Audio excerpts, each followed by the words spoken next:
What's up, dildos? Welcome to World Class Bullshitters, the epitome of pop culture. I'm your host, Jeff Hicks, and with me tonight is the one, the only, Dion Green! Baby, baby, back in action again. For some reason, being called a dildo kind of made me wet. Ooh. Well, believe me, I'm going to call you many things on tonight's show, so hopefully this is just the beginning. Oh, don't tease me with a good time. Oh, I'm going to tease you at the tip of the dildo. Up next is the last standing Samoan, Nick Udom. There can only be one. Ooh, dildo? Yeah, that too. You gotta want it, man. I'm sure you could fit two in there. You got two holes. I mean, I don't want to brag or show off to the other guys, so one for now. All right, so the word for today's show is humility. Mm-hmm. All right. Up next, the Dr. Phil Seitz. Doctor. Doctor. Our favorite asthmatic, Dan Kane. Oi! And finally, Curtis Lendenfield, everybody. You guys hear about this women's strike worldwide that's going to happen March 8th? Oh no, who's going to do the dishes? Oh no, who's going to do my laundry? Oh no, who's going to say they have a headache to get out of sex? Oh no, who's going to make me a sandwich? Come on. I love how everyone went to that one. It's okay, I'll make us chili. Quick shout out to my personal listener of the week, Ryan Sauceman. If you recall, a few weeks ago, he was undergoing some transgender surgery. His brother Kenny says he pulled through well. And in fact, they went shopping for tampons today. He's already up to the jumbo size. So there we go. You're telling us he's a massive cunt. She. Oh. She. What's the pronoun? Z? I don't know what those pronouns are. It's retarded. Anyway. It. So everyone's been introduced. Ladies and gentlemen, this is an experimental episode of World Class Bullshitters. How is it experimental? Because there's no script. We're pulling this out of our asses more than usual. So sit back, relax, and get ready for 90 minutes of stupidity. So guys, since we've last met, what have you guys been up to? I know Dan, Phil, and I hung out, but, Nick, you got some good stories, right? Yeah, I went to a horror convention to promote Strip Club Massacre this last weekend, and that was interesting. I drank so much Saturday I didn't pace myself or drink any water or care that I blacked out. Did you have The term is African American out. Get with it. Racist. The only thing I remember is stumbling out of, I think, one of the rooms I was showing a movie and going outside and drunkenly calling Lyft to take me home. At least you were responsible. I wish I was there. From what I hear, I was snoring in the movie room and I kept falling over all the time. People were trying to catch me and shit. So You sound like me in a really bad movie, just bored and falling asleep the whole time. yeah, because I had seen the movie before. I was trying to support some friends and I went in there. And I guess I went in there and was trying to support them. And then I sobered up and I was like, I'm leaving, and then just left. I'm gonna review your friend's movie soon. I just keep forgetting to watch it. I'm sorry. It's not a slight against them. It's the fact that I'm getting Hulu, and okay. I'm gauging what's on Hulu to watch, old cartoons. Ooh, there's a lot of good stuff on there that I enjoy. I mean, there's even the Black Dynamite cartoon on there. Oh, now I know to celebrate Black History Month. Yeah, I mean if you love the movie, the cartoon is just it's just an extension of that, except way the fuck out there. I love the movie. It's a fucking 10 out of 10. Dude, the cartoon's just I crazy. love the cartoon. Oh man, it's awesome. So, did you run into any shitty celebrities or anything like that? Yeah, I mean, Sunday I was the only one at the table because everybody else was celebrating the Falcons going Super Bowl. That turned out for them. Yeah, I'm sure they're happy about that shit. Yeah, they're ecstatic. Is Bob on suicide watch? He is. I had to release him today. He's fine now. Oh, okay. Good. He quit trying to kill himself. I was just killing everybody else. What a fucking terrible game. Feels a little pro wrestling to me. How all of a sudden there's a major comeback at the end and the Patriots win. That's what Phil said at the end of the game. He's like, "This is bullshit. This football's fucking fixed." He got really absolutely, because the narrative going into it was, is Tom Brady the greatest of all time? If he wins tonight, it's going to be hard to argue against that. And they're down the biggest deficit in NFL history, and then in one quarter they come back 20-something fucking points and win in overtime. That's rigged. It's fucking it's Pro wrestling. No, I mean you're Hashtag- just Hashtag no, not definitely my not Super rigged. Bowl champion. No. What it was is that they heard Lady Gaga's music and it riled them up and they won the game. She I- promised I them all do rim have- jobs. I do have to say, however, I love the memes that people have been making of her jumping off the stadium and turning it into a wrestling thing. Shane That's McMahon falling through the table, right? Yeah. Oh my god. It was such an awkward dive too. Like you could tell she wasn't, into it 100%. She's just like, eh. Well, He's the still thing is, Owen they Hart's gimmick. filmed her jumping off initially beforehand, kind of like when Triple H threw the sledgehammer through the glass, Jeff. Oh yeah. They pre-recorded that, and then they cut live. That's what they did with this. They already recorded her jumping, and then they cut in when she was like already dangling halfway down. Oh, it makes it less special. Yeah, But just was like it when really you told me special about at all? Triple H.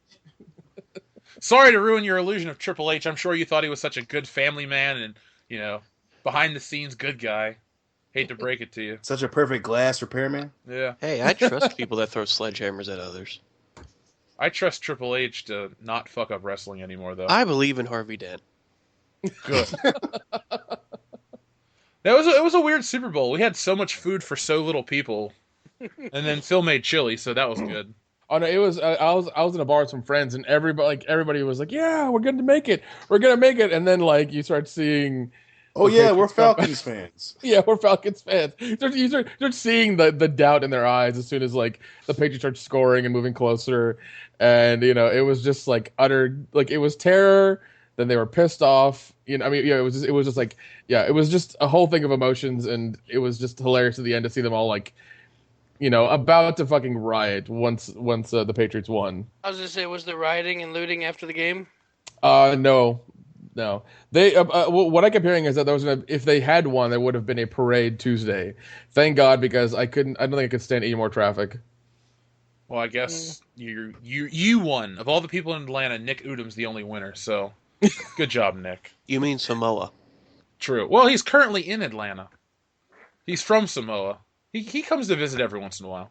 He wasn't on the list of 7 countries. Yeah, you're safe. No. I think that was Somalia, so we're cool. Isn't he suing to get that to work or something now? Isn't he taking the Supreme Court because all these places are denying it? We should just give him all the power and authority that he wants, and then things would just go way easier. I'll go on that if he signs away my college debt, then I'll be good to go. I don't know what's going on with that, and I honestly don't care. It's just bullshit. More bullshit. Yeah. I did notice something, the Washington Post, I don't know if you guys ever read that drivel, but it seems like in their policy they changed calling them illegal immigrants to unauthorized immigrants, and that kind of reminded me of some doublespeak in 1984 where you start using different terminology to describe the same thing so people have a different opinion of it. I thought that was interesting. Yeah, like you call terrorists freedom fighters, different terminology. Yeah, you're describing people that blow shit up, and you just slap a new couple syllables on it. No, it's fine now.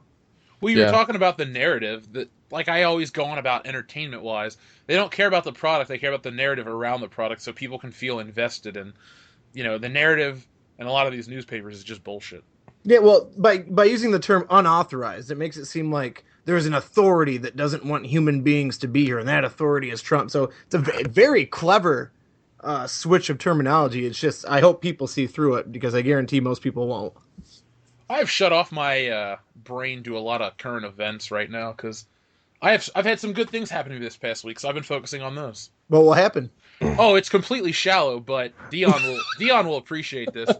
After 34 years, they finally released the score to Beverly Hills Cop. So, officially. So all I've been thinking about is my CD coming in the mail.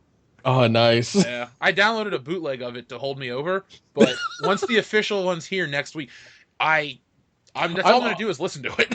I'm surprised you didn't buy 10 copies because you're gonna ruin them as you listen to them all the time. Here's my plan. I'm gonna take it. I'm gonna burn it to the computer, and I'm gonna listen to it on there. I'm not gonna really play the discs very often. Ooh, nice. Was there a legal reason it took so long to come out? They just didn't want to they didn't think it would be very successful. And okay, here's one thing that bothers me about Beverly Hills Cop. No one really talks about it. It's kind of a movie that's been forgotten by time, but it was more successful than Ghostbusters and Indiana Jones and the Temple of Doom. It made way more money. Well, not way more, but it made more money. Put it like that. So you think when a movie makes that much money, they would capitalize on it, but they didn't.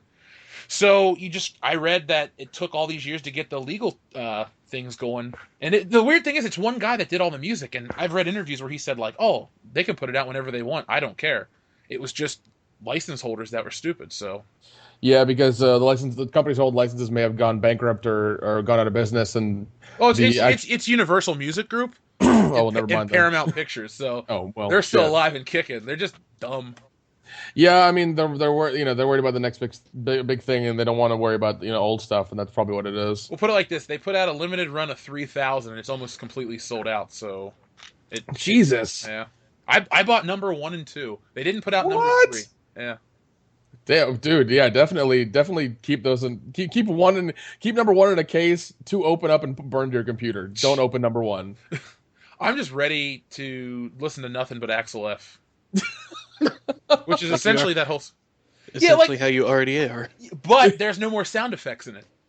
There you go. Yeah, so It's clean. It's very clean. If you're a Beverly Hills Cop fan, I suggest you go out and buy these because once they're gone, they're gone. And this is not a paid endorsement. Or better yet, just wait till they're like quadruple the price on eBay and then buy them then. Or here's a secret: they're all on YouTube. You could listen to them. How dare Gasp.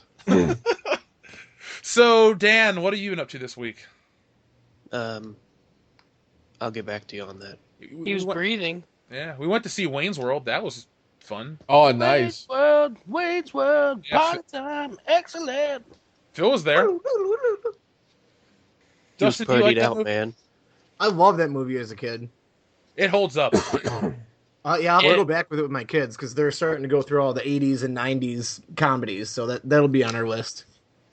Ooh, It nice. held up very well, and at the end, we were all like, God, I can't believe it's over already. Did they do anything special with it? Was it like a remastered version or anything, or just like we're having it in theaters? It was Just because was we can. not remastered because the it's Paramount Pictures. The Paramount logo was like an old VHS quality, like Yeah. that's the first thing we noticed. We're like, wow, this looks like shit. But then the movie started and it was clearly like a Blu-ray rip or something. But it looked good enough. God. Yeah, it wasn't anything special, but they They were playing the Blu-ray through the projector window. They're just like, here you go, just enjoy this. It's Dude, fun. when I'd I have went to laughed see if- Back I'd to have the laughed if Future, they they played did the that. menu. The Blu-ray menu shows up and you're like, oh. I could have Dude, spent $7 and bought this. Oh my! And I'm sure if you ever see that, that would immediately piss you off. You're like, I paid $12 for this. Oh no, it was only 6. Okay, well that's fine. Dion, what are you listening to? I'm not listening to anything. Oh. I'm listening to you guys. Hey. I'm watching the end of Con Air. The bunny's going down the storm drain. Now there are 2 men I No. trust. No, save the bunny, damn it. Me and not you.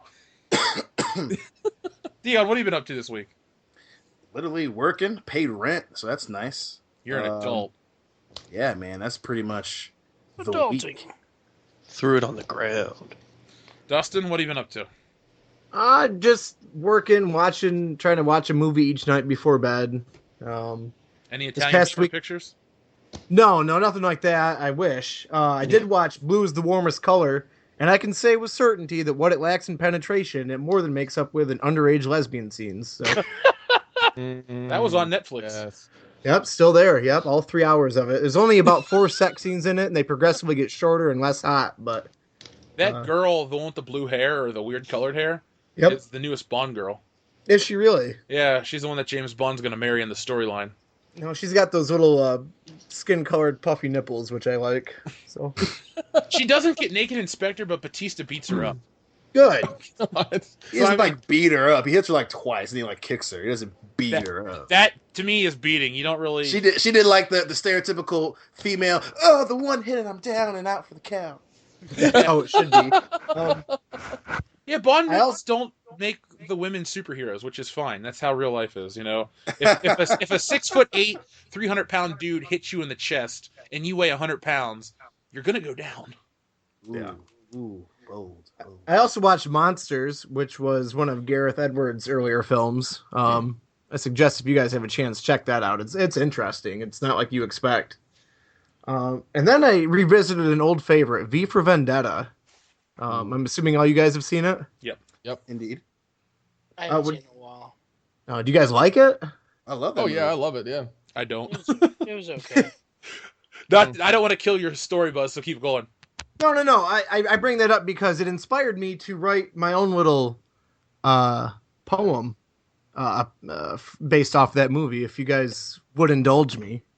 Shoot. Sure. God, no, but I think you'll do it anyway. Okay. Here we go. Wait. Any cocks come out? Would it be me if they didn't? Tits. Now, are any tits coming out? Can I just do this? Go, please, indulge yourself. Okay. Here we go. Wait. I'm just kidding. Go ahead. You done? All right. I'll let you know. Go ahead. Thanks for killing the flow of this, and hopefully people tuned out. Remember the 8th of November, the election between Clinton and Trump. I can honestly say, without sounding gay, that she's one woman I wouldn't hump. Her followers are hags and fags whose braless tits sag and who wave rainbow flags, who believed in their hearts that she was a shoo-in, but the only thing for sure is that Monica Lewinsky slurped on Slick Willie's D, and while on her knees, satisfactorily, served the commander-in-chief better than his own wife Hillary. It seems like she'll always play second fiddle to college-age interns and billionaires who like to hand-diddle, though perhaps she wouldn't if she could solve this riddle. How do you lose to an orange-faced, morally debased, toupee sporting, controversy-courting, megalomaniac reality TV star who would date his own daughter, who quite frankly is hotter than your nasty ginger bitch of an offspring? How do you lose to a man with no regard for queer spics, gooks, and retards, whose tongue is sharp and whose words are blunt? The answer is obvious, Hillary. You lost because you're a cunt. All hail God Emperor Trump. They definitely aren't listening now. End the episode. That's it. Yeah, 17 minutes. We've peaked. Our load has been blown. That's okay. Your refractory time should be pretty good. You'll be back in a few minutes. Yep, I drink a lot of Gatorade and other Completely irrelevant to your erection strength, but okay. shit. That was pretty good, Dustin. Thanks. I got bored at work. Yeah, don't we all? I enjoyed it too. Even though I hate that movie, I got that reference. The only reason I hate it is because the people I interacted with, and not you guys, but people I interacted with at Michigan State would go on about how great it was. And it was like one of those movies where pseudo-intellectual kids would, watch it and they'd feel smart afterwards. Like, man, don't you get it? I'm like, I get it. I just don't enjoy the fucking movie. Well, I hate how Anonymous adopted all those gay fucks backs. You know what I mean? Yeah. Yeah, that Guy was a Fawkes. weird that was a weird thing to adopt. Like, oh, I know that's from that movie. Like, that's kind of weird. It could have been anything else, any other symbol. They had to use that one. Could have been one of the dildos from the beginning of this episode. I would have supported them more, but, Yeah, they should have become anonymous unicorn dildos. Yeah, I'd buy that t-shirt. Make it. Make that shirt, Jeff. Make this shirt, and then you'll get hacked tomorrow. Yeah, I don't really want to deal with them. They don't really bother me, and they don't know we exist, so cool. Yeah, let's kind of keep it that way. Yeah. So pretty much we covered what everyone's been up to. I know, Phil, you had a Super Bowl party, and I saw you 2 days ago. Yeah, Yeah. From what I hear, the chili was fucking amazing. I didn't eat any. On principle. Oh, really? They didn't eat any. Fuck them. It wasn't... It wasn't that we didn't have any. It was that you made it and we appreciated that. Yeah. I'm still fucking eating it 5 days later. You're going to be eating it for another week. Yeah, there's about 6 days worth So left. so basically, it's coming out the same way it's going in. That's what's going to happen. Just a conveyor belt of chili and shit. Story of Phil Sites. There's gonna be one day where you're not gonna know that it's shit, and you're still gonna eat it. You're thinking it's chili. But See, and then Nick has to go over the bridge and insinuate that Phil's gonna be eating his own chili shits. And I'm just like, the funny thing is, like, that's very possible it can happen. Nice attempt at a save. Phil, this is good news. You have chili. Yeah. The thing is, we ran the joke into the fucking ground, and it was still funny. Like 30 minutes into it, we just kept going on and on and on. Your sister was in on the joke, man. Yeah, it was awesome. That Is was she the hot, Phil? No, not at all. Sorry, Sarah. She doesn't listen to this show. She's got small children. She's busy. She's listened to a couple episodes, from what I understand. Yeah, that's enough. I'm sure she's not going to listen after Dustin's little thing earlier. Yeah. Speaking Is of she the Super liberal? Bowl, No, she voted for Trump. Phil's Oh, whole she's family's beautiful. not liberal. Yeah, we all voted for Trump. I love you. Even I think even my feminist cousin voted for Trump. Ew. But speaking of the Super Bowl, they played some spots for stuff. What do you guys think of the Stranger Things Super Bowl ad? I gotta I'm watch the excited. show before. Yeah, I gotta watch it. It looked cool, but I just gotta watch the first season. They have a good trailer team. Absolutely. Yeah, you're not missing out if you don't watch it. I don't think. People, oh, so great. It's like kids and they're getting into paranormal hijinks. Holy shit! It's not like you're making it sound like Scooby Doo. What it is, realistically, is It is Scooby-Doo. That's exactly what it looks like. no. But the Scooby-Doo with kids, demons. the people that are going on about how great it is, grew up and watched a certain type of movie. I know you, and I know what kind of shit you were watching as a kid. You're not going to connect with this because you don't give a fuck about 90% of the shit they reference. You're just going to go, oh, I get it. They're referencing E.T. Oh, I get it. They're referencing this, and you're just going to go, whatever. Right. I'll bet you $5 you feel the same way about it as I described. You're on. Deal, all right. There were other ads too. They did Guardians, Logan, Pirates. What did you guys think of those? Pirates. Well, fuck that franchise. Just that franchise is Kill already it. in the fucking grave. Hey, look, we're on a boat again, and Orlando Bloom's got shit on his face. It's called a beard, Dion. He just has. Well, what is it? Jeff, So isn't he like Davy Jones now or something? He is seen in part he's, Yeah, He's got barnacles or- on his face, so that tells me that he is not doing the job that Davy Jones is supposed to do. What? Well, it's that pirate. Ferry souls to the other side, people who die at sea. If you don't do it, you turn into the monster that Davy Jones was. Oh, I thought you were like saying Oh. off like a sea shanty because of the way you were. Yeah, you got a good Cadence. cadence going. I was like, all right, I get it. I dig it, man. Well, I mean, he is missing one leg, so he's almost there. My biggest issue with that trailer was that they used the same damn song that every trailer is using. The Johnny Cash song. And it's like... Wait, are If we you talking wanna- about Logan?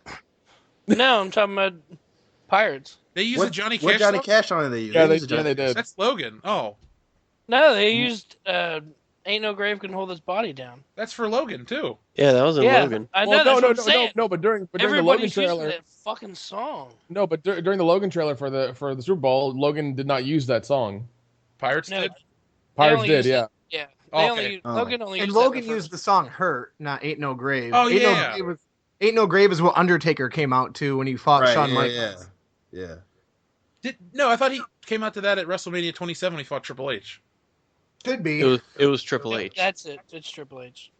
Either way, you were there, Dustin. So was I. That was the year the Cell had its own music. No, that was that was 28. 28. Oh, that was We suck. Why does anyone listen to us? We're just gonna give them wrong information. I do No, not, no, no. We do not give Bullshitters. wrong information. We give alternative facts. Good job, Dan. I'm glad you're here. No, That's another WrestleMania reference is. to a previous encounter. That's what every episode is. Even episode 1 is a reference to a previous encounter. Like, Amazing. I don't know. I really like the show, and I'm glad it's starting on Halloween, so we get a Halloween episode like immediately what, for World Class Bullshitters? for Stranger No. Things. Oh, Stranger. Where the fuck did that come from? Yeah, I'm way off. I'm sorry. I was staring at my phone. Oh, I'm staring at Nicolas Cage in a bad wig, and you threw me off. That's what I did at dinner. I ate and I watched Nicolas Cage videos. Oh, I thought you were about to say I ate and then I looked at Nicolas Cage in a bad wig. I'm like, how many movies does he have a bad wig on, Jeff? Every Goddamn. movie. He's just bald. He's Yeah. just bald. That's At this it. He's point, bald. Easy with that word. That's for my people to use, not yours. What do you mean, you Oh, it's people? fat and bald. Is it just bald now? Easy with the B word. Fat? Follically lacking. How's that? Follically Thank la- you. Or follically challenged. One of the two. follically challenged. Put it like this: Nicolas Cage is the number one actor I want to hang out with. Oh my god. Number one. Ooh. He's the best It's a actor bold of all statement time. for the Cage Man. Who else? Yeah, that's- I don't want to hang out with Harrison Ford. He's an asshole. The Rock. I'm not saying like A-list Boring. motherfucker. Of all the like you could probably get some crazy stories from Nicolas Cage from him owning all that goddamn money, and he is a comic book guy.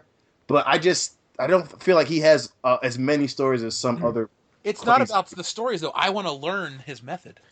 What Of just method? looking into the camera and screaming. We do that already. We just do a mic Oh! camera. His soul is dancing. Shoot him again. Wait, do that again, Phil. Oh! Phil, do the Sam Kinison again. Say what? You cut out. Do the Sam Kinison impression. Ah, you son bitch! Yeah, bitch! I hope you die and you burn in hell! Ah! I just want to have a button I can press at work to have him pop out of my pocket and scream at somebody. Martha, you bitch! Ah, Martha! Oh my god. When we go to Florida, Phil, I'm just gonna have you. Martha! Say Martha! You bitch! There's no way that's getting old. I love that so much. Dion, what'll wear out quicker, that or Joel's impression of Arnold Schwarzenegger? Oh, Joel. As much as we love, Definitely as much as we love Old Man Pedophile, that Arnold Schwarzenegger is just going to burn. Oh, god damn it! Wait, Sound like no. Arnold. No, but between those two guys and then Loudy saying butt stuff and go Bucks. Oh, that's not starting ever. That's not. Neither of those are starting. There's no. We already told him he gets like 3. He gets like 3 for the whole vacation. He gets, yeah, Jeff was like, you get 3 for the whole vacation. Don't blow them all in the car ride down. Phil, speaking of the car ride down, you have to do that impression the entire drive. Get the fuck out of the way! I'm He's trying gonna be to driving the car. You don't want to go insane and kill us Jesus all. Christ! I'm gonna bring every camera I own for that trip. Maybe not. Maybe telling at you, least leave a backup at home. I was just saying, yeah, once we shit might pick get- you up, there's not going to be a whole lot of room in the car.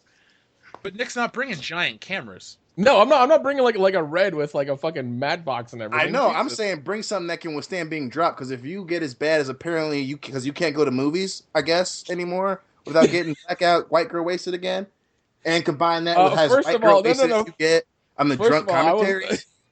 I think you might be interested. Just bring 1 or 2. I was not getting white girl wasted. I was drinking fucking Wild Turkey 101 just straight. Okay. I think it was it The Thing when you didn't black out during The Thing, but you were fucking hilarious. And I'm just like, I need to hang out with this other brown man because I feel like we could share brown stories and become browner. Dion, what do you know about living in Samoa? It's I'm sure. Listen, No, stop with the like- cultural I will teach appropriation. him. I will teach him the ways. I will teach him the ways. I was just saying, living in Michigan is nothing like living in Samoa, I'm sure. Well, it's living in America. Dion knows all about that shit. Living in America. Which I actually bought that song like a week ago and immediately just started like thinking of WrestleMania. This is our WrestleMania soundtrack. Living in America. Well, the Phil Beverly Smith- Hills Cop score tops that. I'm sorry. Obviously, I mean, There's no sound effects in it this time. I've dreamed about it like 4 times. Okay. and the fucked up thing is, I believe you 100%. What 'Cause about you dreaming told about me- it? Yeah, No, because when you like, dude, it's available. And I was like, I have a chubby right now, and I love it. Well, no, I don't know if I mentioned this at the beginning. I was sitting in my mom's room talking to her, and I was looking on Amazon doing my monthly Beverly Hills Cop check, and I saw a CD that I didn't recognize. And they're like, it's the extended soundtrack with all the music. I went, no. So I Googled it, and I found out it was real. So I moved faster than I ever have in my entire life. I jumped out of her room onto my computer and bought it instantly. And then before I hit checkout, I made sure they didn't have the Fletch soundtrack. And then I went back and bought those. Oh god. It would have made a really terrible episode of the podcast. I wouldn't think that. Oh, okay. Do you think if I throw Loudy a fat girl, he'll drop his tickets and I can go with you guys? Maybe. Yes. Can It's you worth throw trying. a fat girl? Yeah, well, Try. I mean, you're probably going to go to the next 4 WrestleManias because he'll be in that bad relationship for a while and complain about it. Well, he's only going to this one because he plans on getting married in Philadelphia next year, or something like that. Really? He's like, me and my girlfriend love that city. We've never been, but we love it. I'm like, okay. I mean, if you guys romanticize about it, That makes no sense. First of all, cheat who the state. fuck? No. Who the fuck romanticizes about Philadelphia? Some people the like gang? Paris. He likes Philadelphia. Yeah. He's got really London, fucked face. Paris, Rome, Philadelphia. Philadelphia. it's always sunny. No, I tried to break it down to him. I'm like, look, I've been there before. It's a shithole. It's like going to Cleveland or something. Like, it's not as great as you think, man.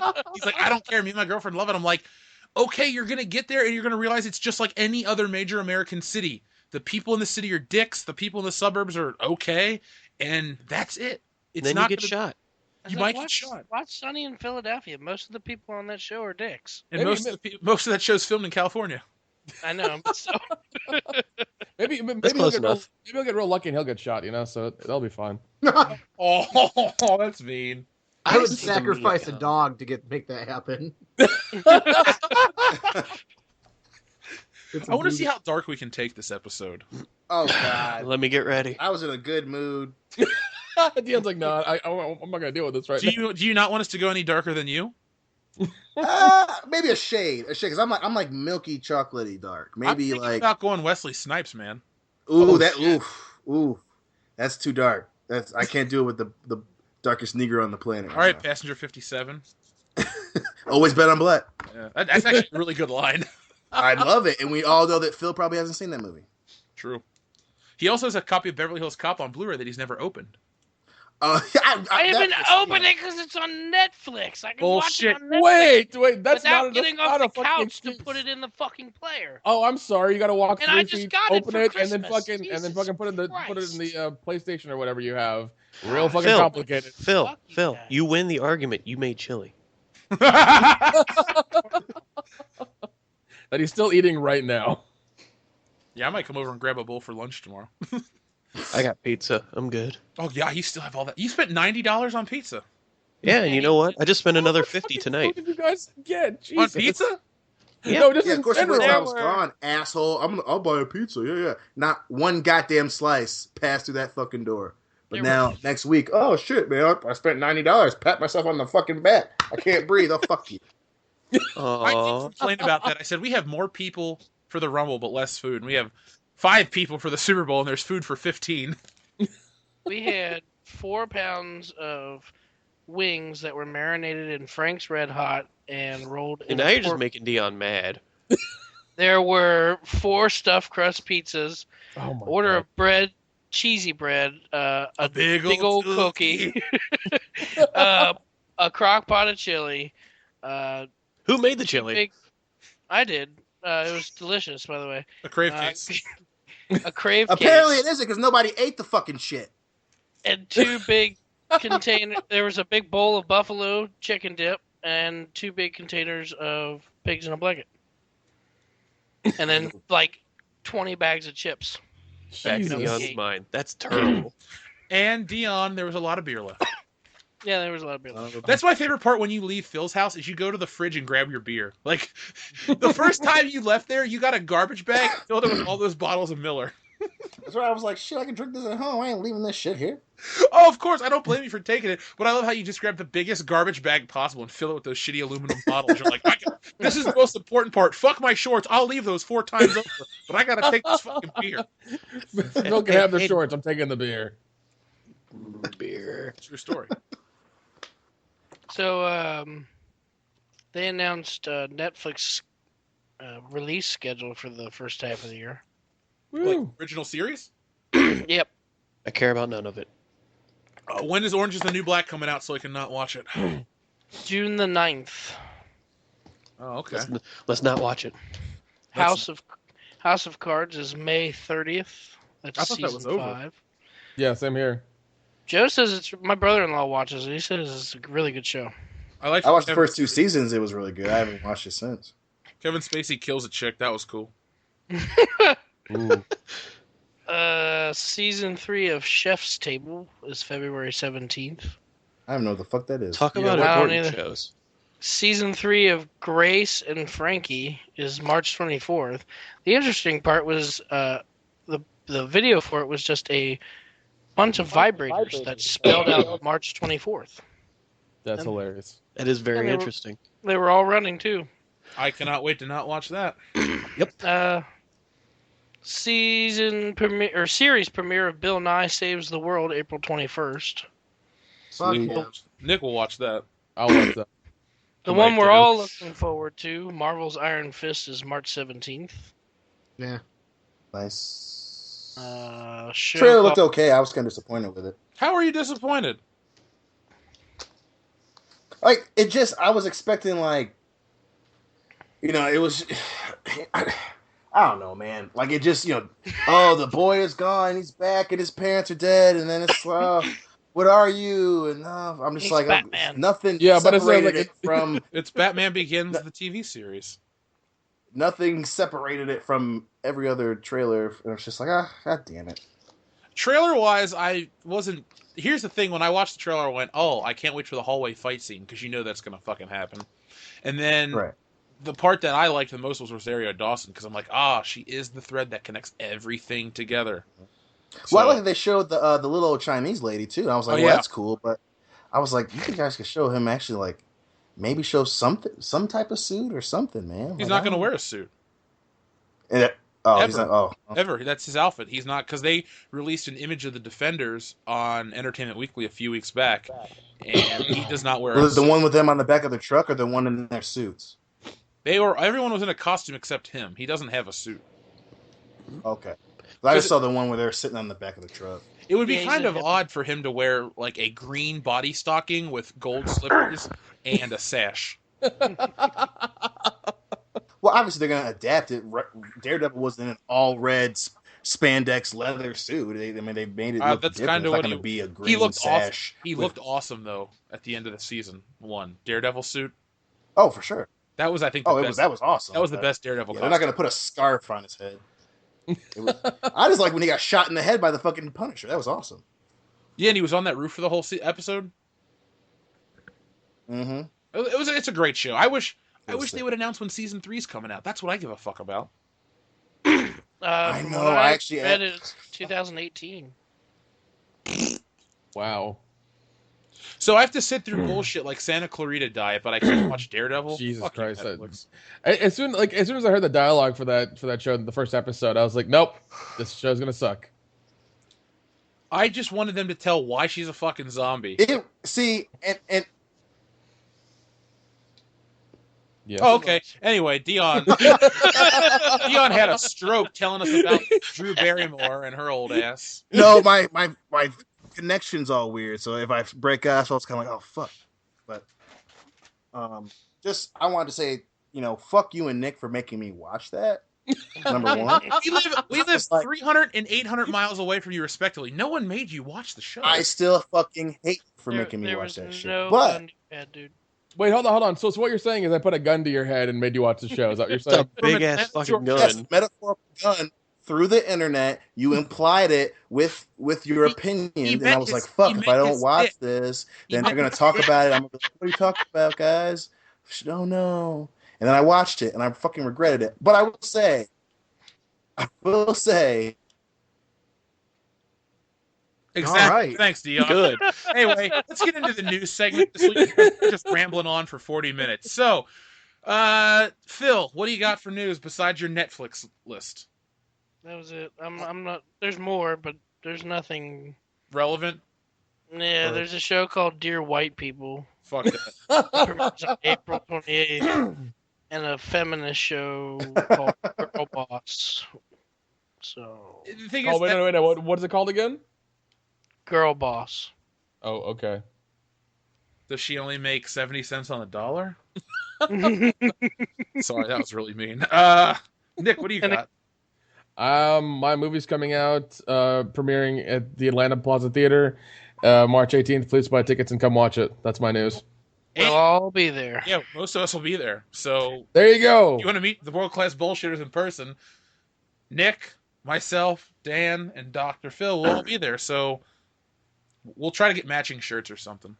Everybody's welcome to come. Everybody's welcome to come. First 5 people that walk up to us get a free autograph. Yeah, I'll autograph anything you want, except your dick. If somebody brings me a severed foot, you win. Dion will give you a blowjob the next time you see him. Wait. This is getting really weird. no, I don't do blowjobs. That's Dustin. I'm the hand jobs guy. Oh, I'm sorry. I meant to say Dustin. I mean, Curtis. You meant to say hand jobs or blow jobs, Dustin or Dion? You got to pick one, man.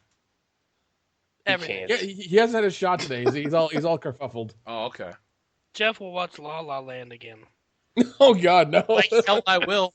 The only thing I like about La La Land is the name of the company that released the Beverly Hills Cop score was La La Land Records. So there you go. Thank you, Ryan Gosling. You're not involved. Nick, what do you got besides the movie? Is that it? That's it, man. That's all I All got. right. Well, I'm excited for it. We're gonna keep covering it. We're gonna review the movie here on the channel.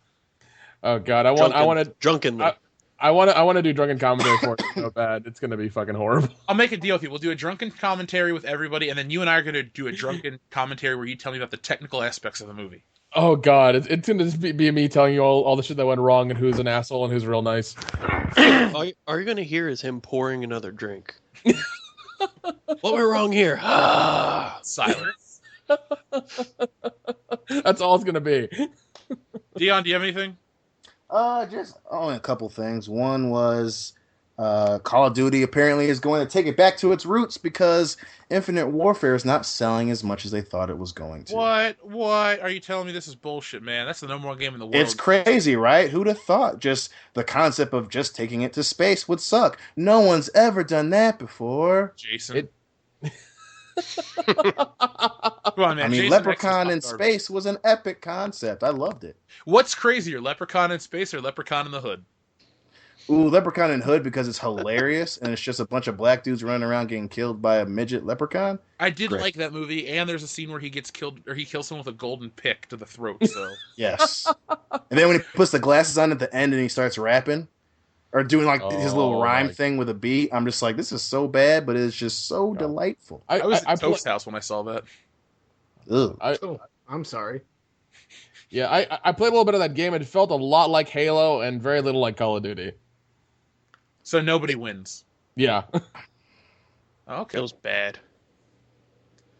I bought one Call of Duty game, and that was Black Ops, and that was cool 7 years ago. Yeah. That's the end of my story about Call of Duty. What a Good story, story. Mark. Say that again. It stopped being good after the first Black Ops. Also, I saved money then. Yeah. Okay. That's what's important. I was gonna say the last Black Ops was probably the last Call of Duty I bought. Or the first one, so. I brought Advanced Warfare. Yeah, that wasn't, that mainly because the dude that played Stabler's in it. Or not, that's not that one. It was, Kevin Spacey was in Advanced Warfare. That was the main reason. But even then, that wasn't that good. Yeah, I got Kevin Advanced Spacey Warfare can't- for free. How? Who'd you blow? I found it laying in the parking lot in front of GameStop. Oh, Really? Yeah. Anywhere So not I'm a good assuming cement- it was a used copy, so I'm assuming somebody just bought it and it fell out of the bag while they got in the car or something. Damn. And you just took it like that, not giving it back to the store. Damn. Of course I did. I did. I'm an asshole. And yet you still wasted $59.99 on it. why would you return the game though to the store? Because all they'll do is double dip and resell it. That's true. Yeah, Right. exactly. Even if the person came back with a receipt, they're like, "Sorry, sir, we can't prove that you lost your game. You'll have to get another copy." I used to Okay. work for GameStop. Hey, buy That this shit- exact they're same copy. Oh God, that place is, there's assholes there. I swear to God. That company is garbage. They don't give a shit about their customers, let alone their employees. So GameStop makes me hate being a gamer, so that's why I don't call myself a gamer anymore. That whole culture is just fucking accurate and nasty. So yeah. I love this, man. The camaraderie on this week's episode is just palpable. Things are flowing, things are meshing. It's flowing like a chunky river of shit. It stinks and it's ugly. Hey, you guys! Phil's toilet, day 6 of Chile. No, still at the Royal Rumble. Holy shit, we stuck a Oh. No. People were just coming up from downstairs and handing off a box of matches. It was bad. Oh God. It was terrible. I went home to I didn't go home to shit. I shit the very next day. I held it in for full. Was it just full of shit? Like it was just overflowing with shit? Is that what it was? No, everyone flushed, but I told Phil what I really want to do at his house is have everyone like draw straws and then everyone shits in the toilet but doesn't flush after each time so we can just leave a bowl full of 6 people's shit. I feel like it would be really mean to do to Phil. Oh God. Yeah, please God, don't do that. I can't promise you. No, that just sounds horrifying. That sounds fucking horrifying. I think your brother-in-law wanted to give you an upper decker. That's the kind of stock Phil comes from, Conservative upper deckers. Conservative. Fucking lifeblood of America. I smell a t-shirt there. That's Conservative upper dick. I do like that idea for sure. Thanks, Dan. I like that. Oh, Do you have man. anything else? Yeah, just something. Crunchyroll's gonna be doing their own anime convention, which I thought was pretty cool. Wait, the guy who hates anime thinks the convention's cool? Well, no, mainly because That- it's a niche thing, and people like niche stuff, and now they get their own con. I'm just like, I can appreciate that. People all go and they like it enough. They go get the con. It's successful. I'll give you the nod of approval, maybe a hand job of approval. No. What's gonna happen is you're gonna do one con, realize that those kids don't have any fucking money, and that'll be the only one they ever do. Yeah, anime people Well, are if they- weird. Like They're social- weird, If and there's enough that goes to if they all go to a con in California, I'd hope they buy some shit, because going to a California con can't be that fucking Dion, they honestly, cheap. they don't buy anything. they don't, dude. These people that go to these shows get dropped off because they don't drive. They get dropped off with enough money to get in and maybe buy something to eat. So they hold on to their money all day to eat or just buy one thing, and they just walk around and talk to you. Yeah, like one pin or like $5 worth of gum or something, and then it's like, well, I gotta eat now. My mom's picking me up in 5 minutes, so I'll talk to you guys later. Yeah, they're the worst type of kids. Yeah, dude. Oh, fuck those conventions. Fuck them. You don't want to try to sell to modern day teenagers because they don't want to buy anything. No, God, no. Sell to people our age and up. Yeah, that's why the horror conventions are the way to go. Or sell to girls. They'll buy anything cute. Like, I'm not even being mean. Like, Dixie sells some of the ugliest shit, but it appeals to girls. So she'll make $2,500 in a weekend. Well, that's all I got. So. Oh, okay. Yeah, so Crunchyroll's doing one convention, one only, and everybody should not go to it. Can I actually go meet Goku in person? Yes, Jeff, you can meet a fictional character in person. You fucking goon. Yes. Thank Twice. JG from New York. All right, Dustin, close out. Oh, I got a news segment. It's cool. It's pretty cool. Marvel is ditching their whole SJW campaign. This past week on Bleeding Cool News and comicbookmovie.com, they released a couple articles with interviews from multiple creators at Marvel saying how they're going back to the old way of telling good stories and they're not worried about social allegory. So that's exciting for me, who's a big comic book fan, because I'm tired of being told how I should think and feel about certain things when I just want to read a story about Spider-Man swinging through New York City. Well, we'll see. We'll see if they're good to their word and how good the stories are when they start pumping them out. They have to be, because people aren't buying their books. It's not like everyone is bitching, but they're still buying it. It's like no one's buying their shit. Because all the sales figures that come out aren't books sold. They're books shipped, meaning the store buys the books. So you know it has to be even lower, because you can go into any comic book store and find back catalogs of tons and tons of books. So, say Marvel says, oh, we sold 25,000 copies of Squirrel Girl. Maybe they sold 10 or 12,000 and they just ordered, the stores ordered that many. And Marvel actually was caught double shipping books so they could inflate their numbers, when in reality, the stores didn't want them. So I'm a comic book store. I want to buy 15 copies of Squirrel Girl, but they send me 30, and I didn't pay for all 30. So I just got stuck with extra product that never moves. You see what I'm saying? Yeah. Well, then in that problem, and I mean, if those comic book shops have gotten burned by Marvel putting out shitty stuff, they might not buy from them again, or might buy even less from them when they come out with the new stuff. Very good chance, but usually when number ones come out, everybody comes out of the woodwork, and jumps in on it. So. Okay, so well, I mean that's fine, but then what about like number 2, number 3, and so on? I mean, the first has to be... it dies off quick. Okay, well, I mean, that's good that number 1, everyone's all about number 1, but if number 1 really sucks and nobody likes it, even if they've gone back and redone it, the other ones could suffer the same fate, and it could just go back to being shit again. Well, number ones tend to be good enough to get you hooked to come back, and then 2 and 3 through 5 usually conclude the story, and then maybe on issue 6 you get a new story arc. So okay, I'm sure people like Dion, Dustin, and myself, and Joel would be intrigued enough to see where they go. I think they're bringing back the original X-Men, and they're going to bring back the original Wolverine. So let's see if they do it well. I'll see what happens when the original Avengers come back, like all of them. Bruce Banner, Tony Stark. Make Steve Rogers the only Captain America. Have Thor be Odinson, not some cancer-ridden bitch. Yeah, Jane Foster needs to just get the fuck out. She's a fictional character. Let her die off. That's what happens when you get these shitty writers that are like, I'm going to make my mark. We're going to give her cancer. Jane Foster's not even that important of a character. You didn't elevate her. You threw her into the spotlight and made her look weaker than she actually is. And cancer's not even that cool of a disease. Give her fucking like AIDS or something. Bring Ebola. that back. Hey, Kevin Smith gave Karen... what's her name? Not Karen Page. Yeah, Karen Page from Daredevil. He gave her AIDS. I was say he did. It was Karen. Give her a cool Kevin- disease like AIDS. Designer AIDS.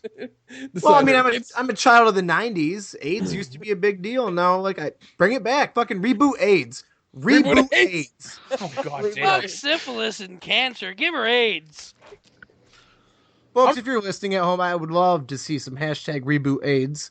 So make sure in the comment section to I'd love to see a T-shirt that says hashtag reboot AIDS. I don't want my business to die. Yeah, that's probably not a good business move. a slow blue skin death. please send all your hashtag reboot AIDS to the World Class Bullshitters Twitter. Yeah, we'll respond. I promise. Yeah, We'll question your sanity. that too. And we'll commend your loyalty. Yes. Oh, definitely. Real quick about the comic books. I went to the store and the newest issue of Walking Dead costs a quarter. Did I overpay? Yeah, you did. Yes. Okay, just asking. You God, overpaid by like $13. Hey, do you guys want to hear a spoiler for The Walking Dead? Of course you do. Negan and Rick eventually team up. Wow. Ooh, I against still. the dead. I have a question. Yeah. Who is Nick and who is Rick and who is Negan? Do you actually We know care? Nick is here. No.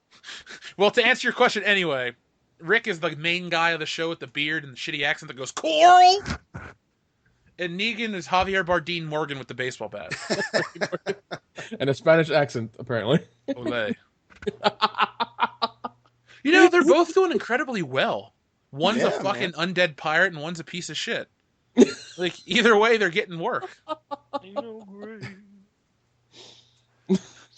So I was wrong about something a few weeks ago when I said Antonio Banderas was in Star Wars. It's Benicio del Toro, and you got to forgive me because all those fucking names sound alike. It's a bunch of gibberish with a Spanish pronoun in the middle. So I could have been Alberto Del Rio for all I care. I would have watched that movie. Thanks, But Chris. I wanted to clarify because I'm sure some people out there were, he got the wrong one. Well, you're right. I just don't care about their names for obvious reasons. At least it's a step up in quality, because Antonio Banderas is a terrible actor, but Benicio del Toro is a fantastic actor.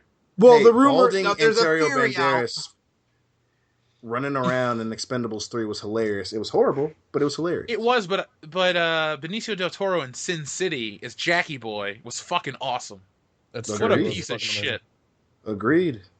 He's a spy on your. I'll even take Benicio del Toro in those Heineken commercials, Oh, As long just as based on those. as long as you don't take him from his first appearance in License to Kill, he's probably he's the weakest Bond henchman ever. Dario, like, he has the best death though.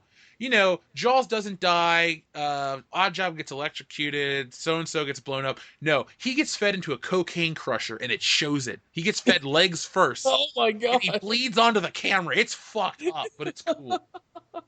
Wait, when did that come out? 1989. So if Oh, you like that's- yeah, Die it's- Hard and Miami Vice and shit that's a couple years too late to be relevant, watch License to Kill.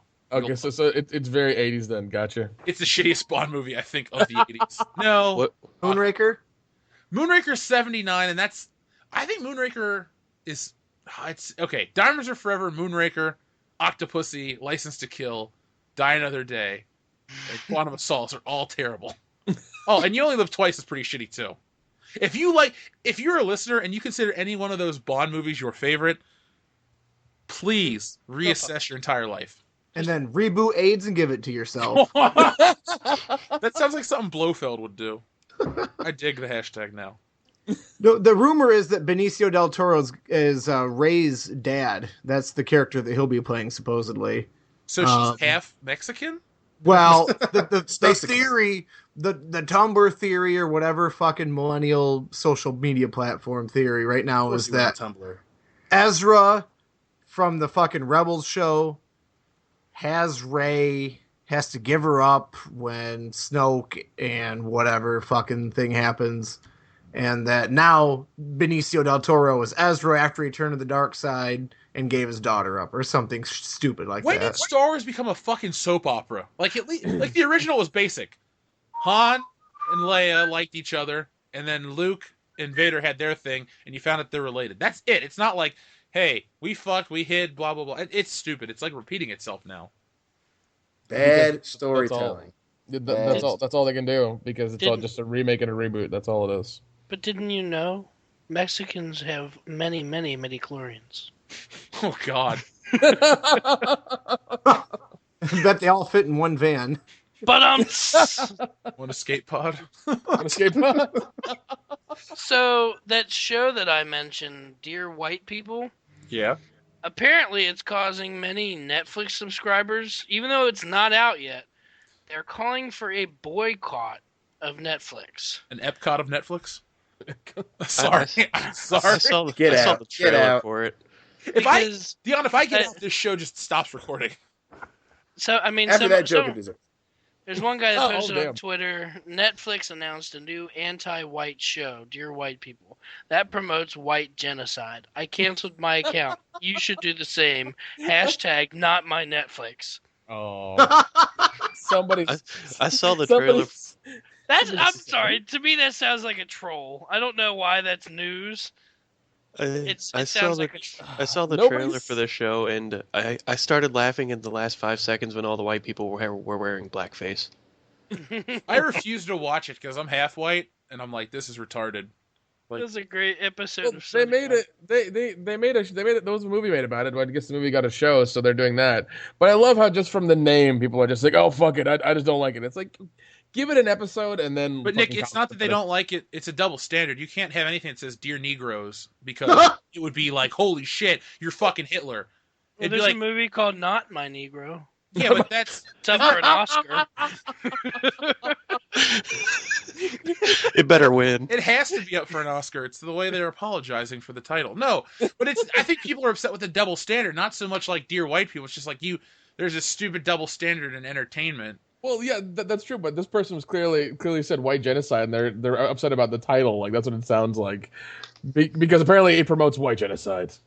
Well, the director responded to all of the criticism by saying, you just bought my show more attention. Thanks, white supremacists. You really helped me promote my show.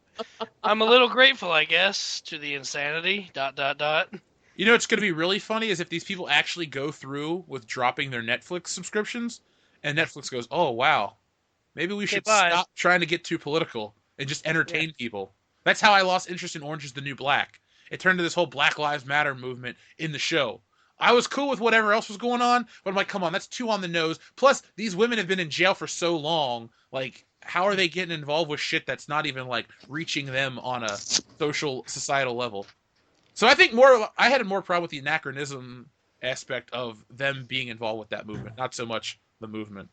Well, I mean, and even then, Netflix is supposedly getting $3 billion to do their own content and everything. That, and I think they need to quit concentrating on their own stuff and start and do what they did before, is just getting more movies. I don't want to watch what they put out. It fucking is not that entertaining. Yeah, But- I mean, but that's Nick, why they. What? It's all about the money. That's all Yeah. they give a shit about. That's all anybody gives a shit about. It's yeah, all about yeah, the money. Yeah, but Phil, when people start canceling their accounts, that does not bring in money. Okay, that is But a lack. $3 billion, Nick. It's nothing to them. Aren't they valued at like $50 billion? Yeah, they're valued at $50 billion, and even then, they're about $1 billion in I don't the think it's hole not that because they keep much, fucking but- they keep fucking up, and plus they're expanding to other countries, which would bring in more money, but somehow it's not, and they need to get their shit together. Yeah, the Marvel shows are really nice. But whenever you have one season of one show a year, that doesn't really pay for that. It doesn't really pay for those subscriptions. You want to bring in more people. And you're talking about expanding into other countries. The shit that people are into in America, and I'm not talking about like a movie that hits here, like Transformers. I hate to say it, but it makes money here. It makes money everywhere. But like Dear White People isn't gonna play in fucking Indonesia, like that kind of shit. The money they're funneling into these original shows, it's great. But if you're trying to expand your business, you got to appeal to everybody. I would just Yeah, rather keep definitely. working on their back catalog. I'm so tired of getting, oh my God, watch Frankie and Grace. I don't give a shit. Watch watch that show. Oh no, I'm entirely with you. Yeah. Come out with some comedy specials every now and again. By all means, do that. That's fine.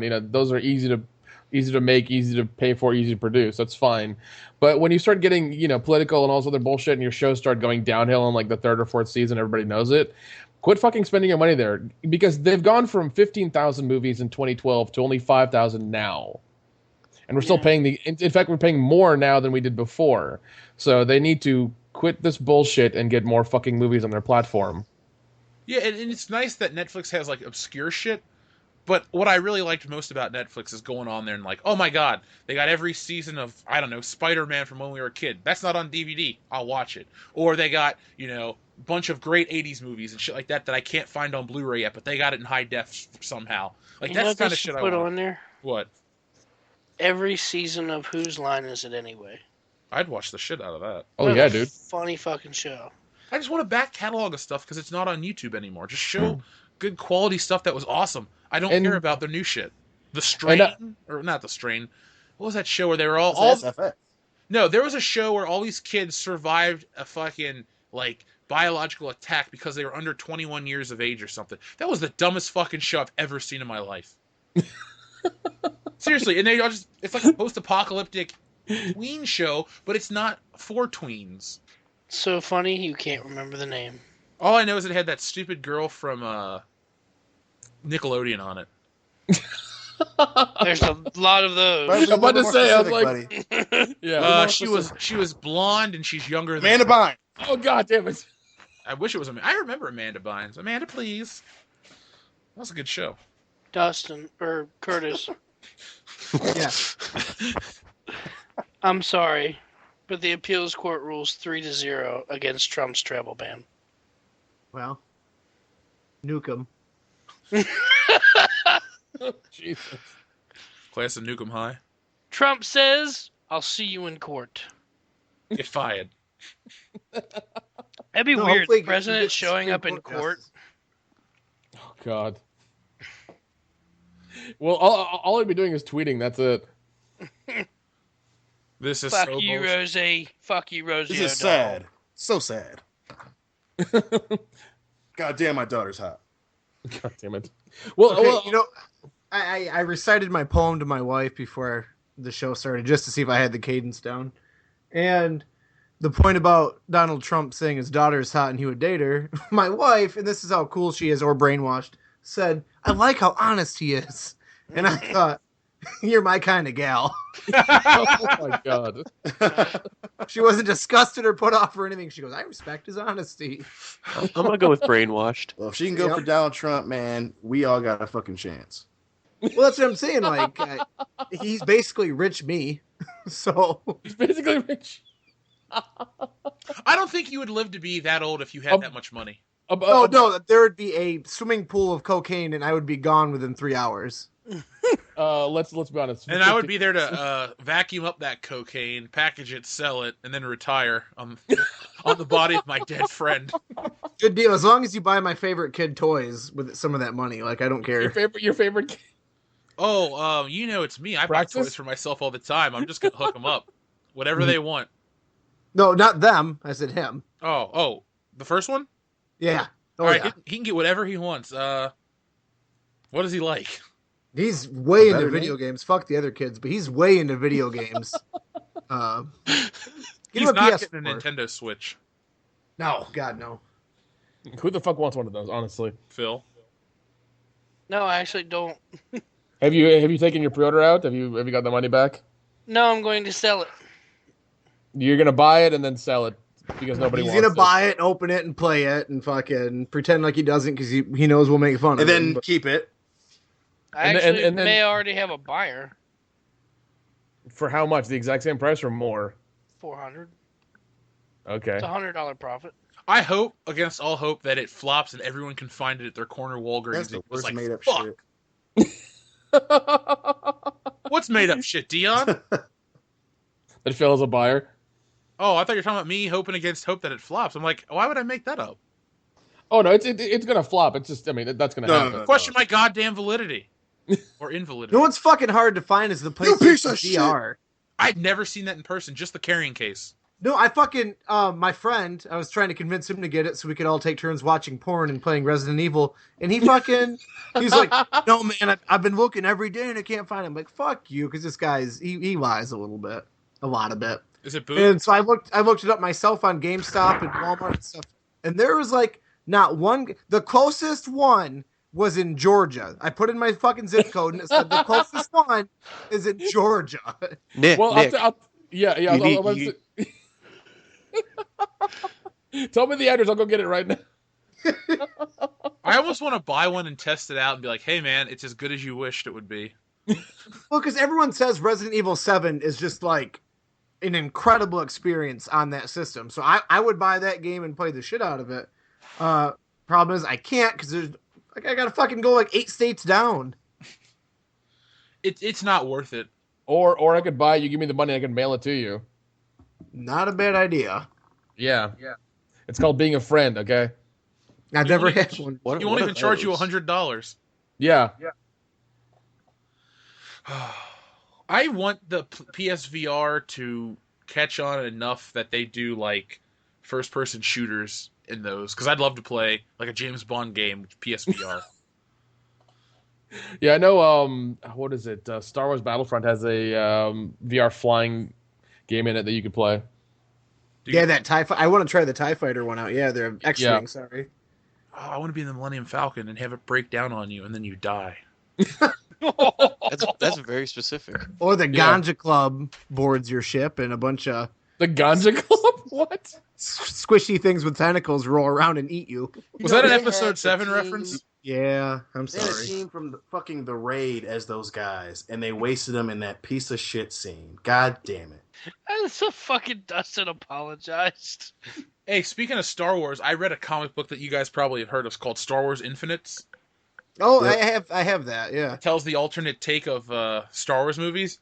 Yep. I read the one for A New Hope. It was awesome. I would have Yeah. loved for that to have been a movie. What's the alternate? What happens differently? So the movie's exactly the same up until they go to destroy the Death Star. Luke makes his shot. They go to fly away.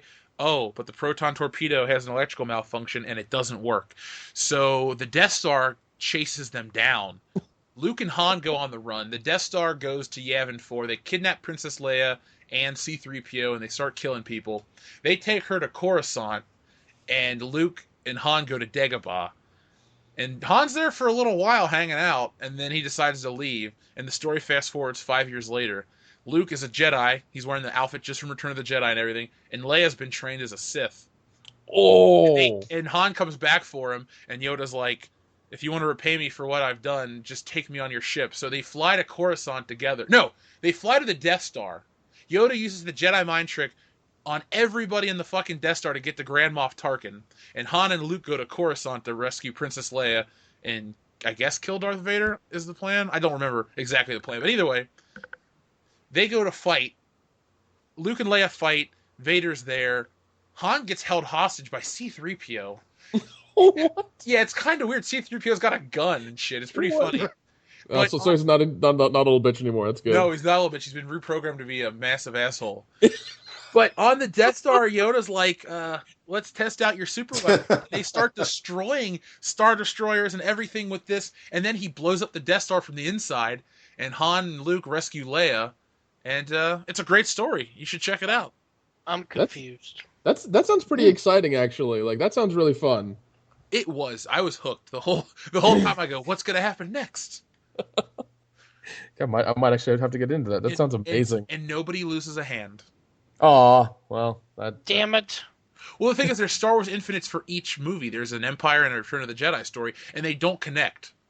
Basically, each story, it's the original movie up to a point, and then it veers off into a what if. So, Okay. I think in the Return of the Jedi one, Han goes blind from his carbonite and never regains his eyesight, and then Luke redeems Vader, and Vader appears in white armor, and they all survive, or something like that. That's crazy. Yeah, they have them all collected in, I think, a single trade paperback, because that's the kind I have. It's pretty old, too. It's like 15 years old at this point. Okay, yeah, I got it when we were juniors at State. I remember. Nice. It's my reading recommendation for the week. For the week. Oh, did you watch any more Italian Beaver flicks this week? No. What did I watch at all this week? Like I said, I watched the Santa Clarita Diet and hated it, so that put me in a shit mood. I watched Predator, which put me in an awesome mood. And if you need me to describe Predator to you, I will, but you should just go watch it because it's an amazing. Oggs for President. Drama? Have you watched Predator? You better have. I guess I should do this before we get too deep into it. We should give a shout out to our listener of the week. Not Your Father's Clitoris Challenge, again, for that amazing comment. You know what you said. Jeff, I agree with you. Thank you. Thank you, Danny. So, what did he say? Oh, God, it's long. Some guy was bitching. Okay, somebody listened to my Santa Clarita Diet review, but said I complained about the violence and the gore, which I didn't. No. And he's like, if it's too much to handle, don't fucking watch it. Something else. And Not Your Father's... I almost called him Not Your Father's Root Beer. Not Your Father's Clitoris Challenge ripped this guy a new asshole. And he's like, you didn't even fucking listen to what he said. He said this. So, Not Your Father's Clitoris Challenge. If everyone in the world had the amount of reading comprehension that you do, the planet would be a better place. So, listeners, tell everyone out there to be more like Not Your Father's Clitoris Challenge, and you will be smarter. That name and end it with hashtag reboot AIDS. Reboot. I'm gonna just mail you a fucking T-shirt that's got Reboot AIDS on it. Do you guys remember the show Reboot? Yes, I have it on DVD. We should just like steal that image and put Reboot AIDS on there.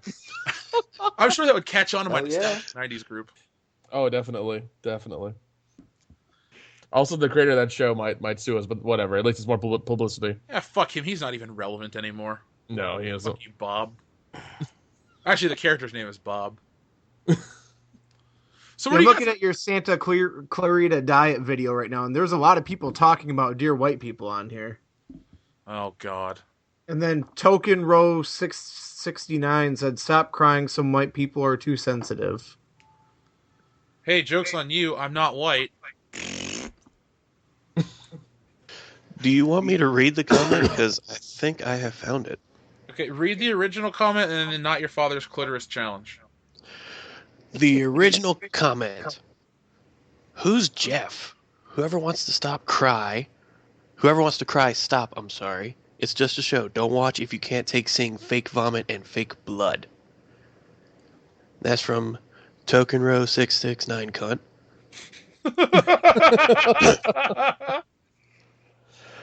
And Not Your Father's Clitoris Challenge responds with, Jesus, here we go again. You obviously are new here. He didn't say anything about not being able to take vomit or blood. If you actually listened to the video, he's talking about how it's feminism shoved down people's throats and how it's not good.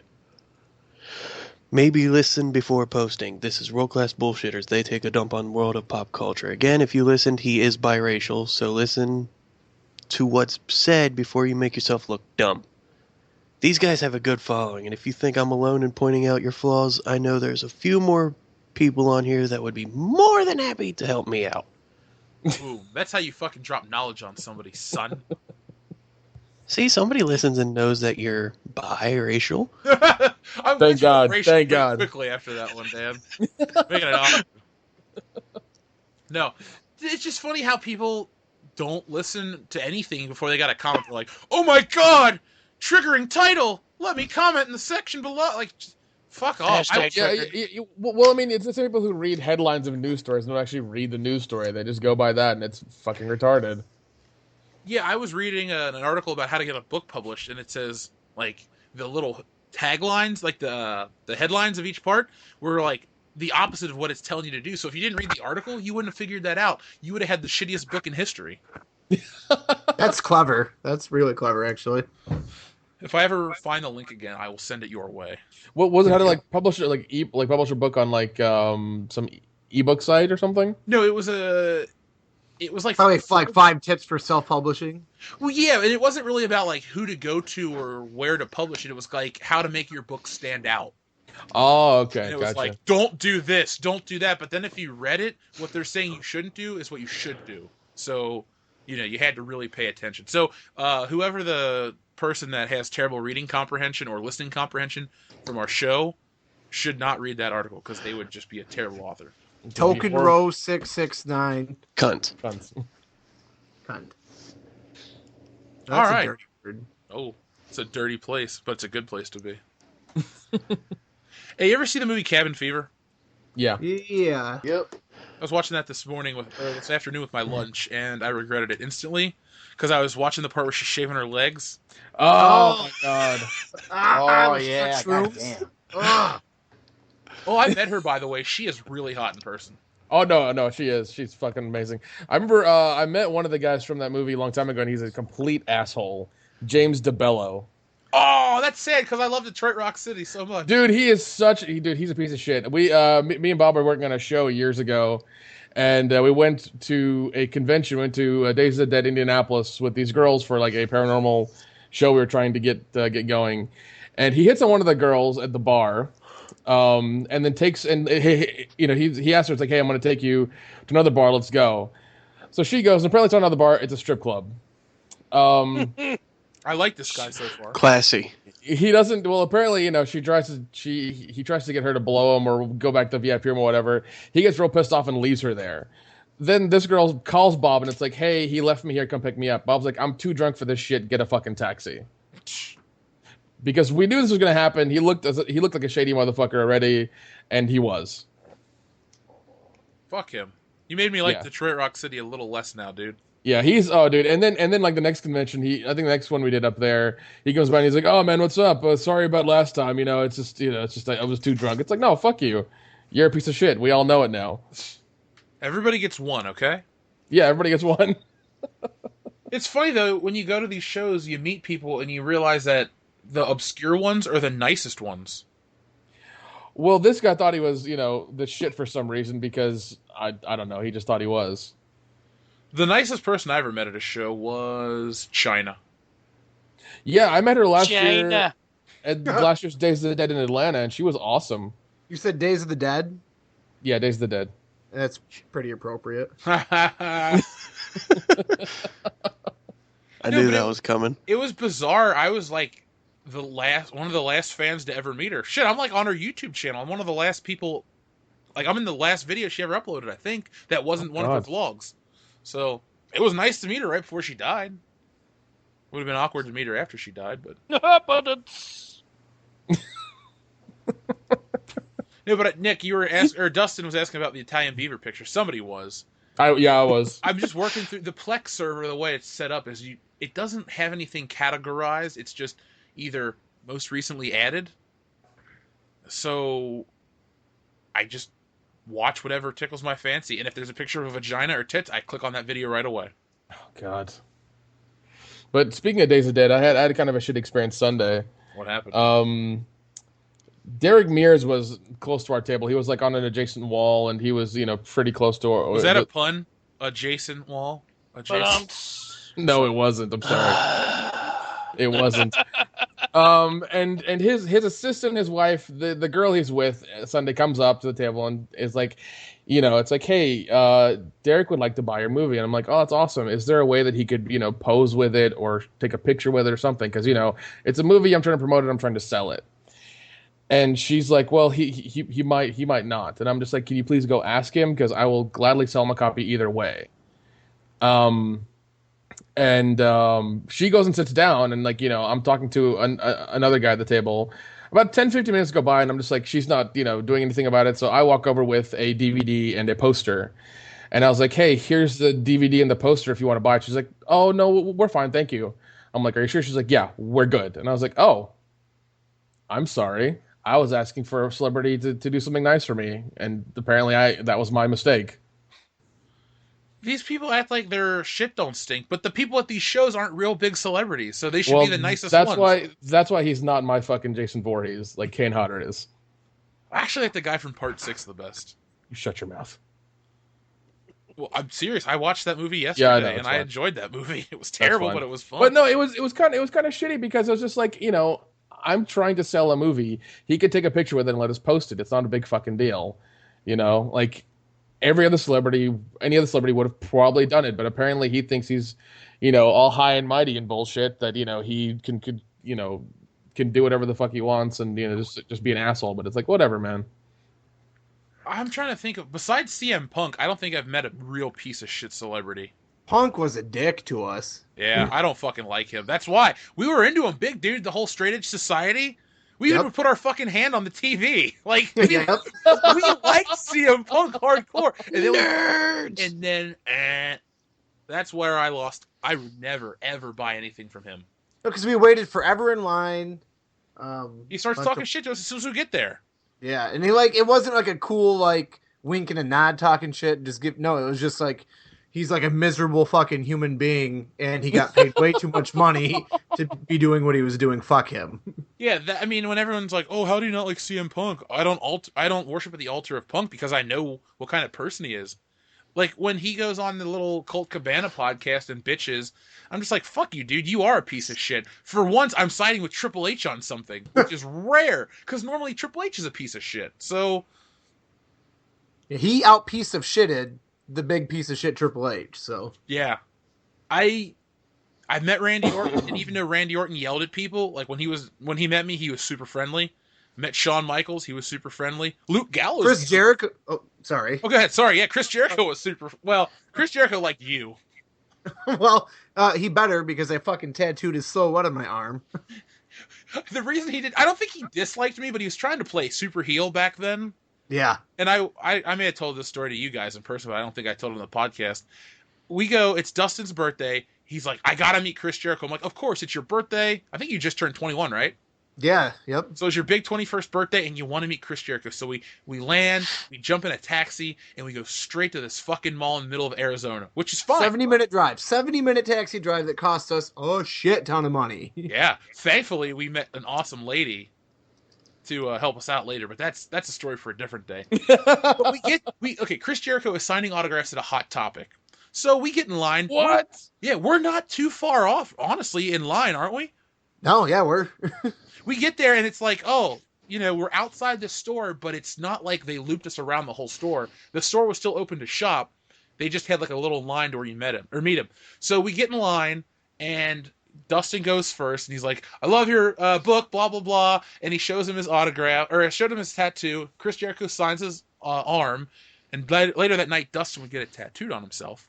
Nice. I was thinking that. I was like, you should get a tattoo. And then I walk up. We got it tattooed at a place that was literally next door to where Chris Jericho was doing a concert. So I went and got my tattoo and then just walked over next door. It was bizarre. That was a cool night. It was weird how everything connected, though. We had a girl give us the 70-minute ride back for free. We had his performance next to the tattoo place right after the hot. It was just, everything was like magic. It was weird. Yeah, I mean, maybe WrestleMania 26 is not my favorite WrestleMania, but the trip is very unique. We'll never live a trip like that again because now we all have money and rent cars and shit. You and I walked forever at night, just walking through fucking Arizona looking for our hotel. And you know what? The only way I knew to go was, hey, that mountain looks familiar. Let's walk to that mountain. And we got there, and it was the right hotel. It was awesome. That was one of my favorite experiences. And then my wife squeezed a human being out of her vagina, and things have never been the same since. So, well, we did go to Atlanta the next year, and it just kind of It happened. I don't know how it just happened. I think my brother and my cousins went to the one in Atlanta. We were there. We saw The Rock. That was the highlight of that trip. Yeah. But real quick, the reason Chris Jericho wasn't too fond of me is because Dustin was all super like happy to meet him and shit. And I walk up to him, I go, hey man, I've been a fan of yours for a long time. And ever since you got the haircut, it's kind of hard to recognize you, but I hope you don't mind signing an old piece of merchandise. And I whip out a card and it's Edge, the wrestler. And that was his opponent at WrestleMania. He looks at the card, he looks at me, he looks at the card, he signs it, and then just like slides it over to me real slow. It was cool. It was kind of awkward. Because he's playing heel. Yeah, he's playing. I think if he was a face, he would have laughed at it. But it was just a very awkward experience for me, but I liked it.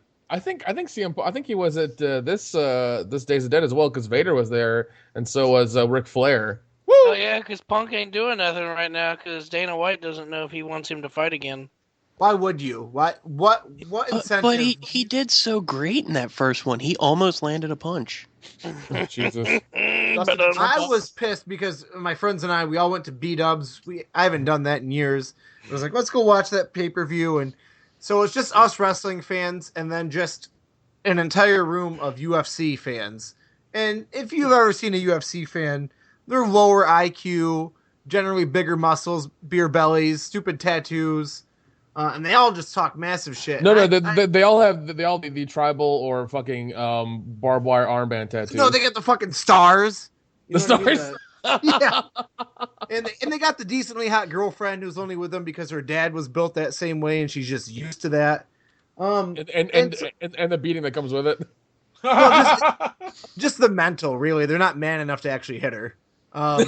So we're watching this, and I'm just praying, come on, Punk, please, like, spending a bunch of money because B-dubs ain't cheap. I'm surrounded by a bunch of douchebags. It's late at night, and just people talking shit to us the whole time. And then I got this feeling, man, he's gonna win and prove all these people. Oh no, he's dead already.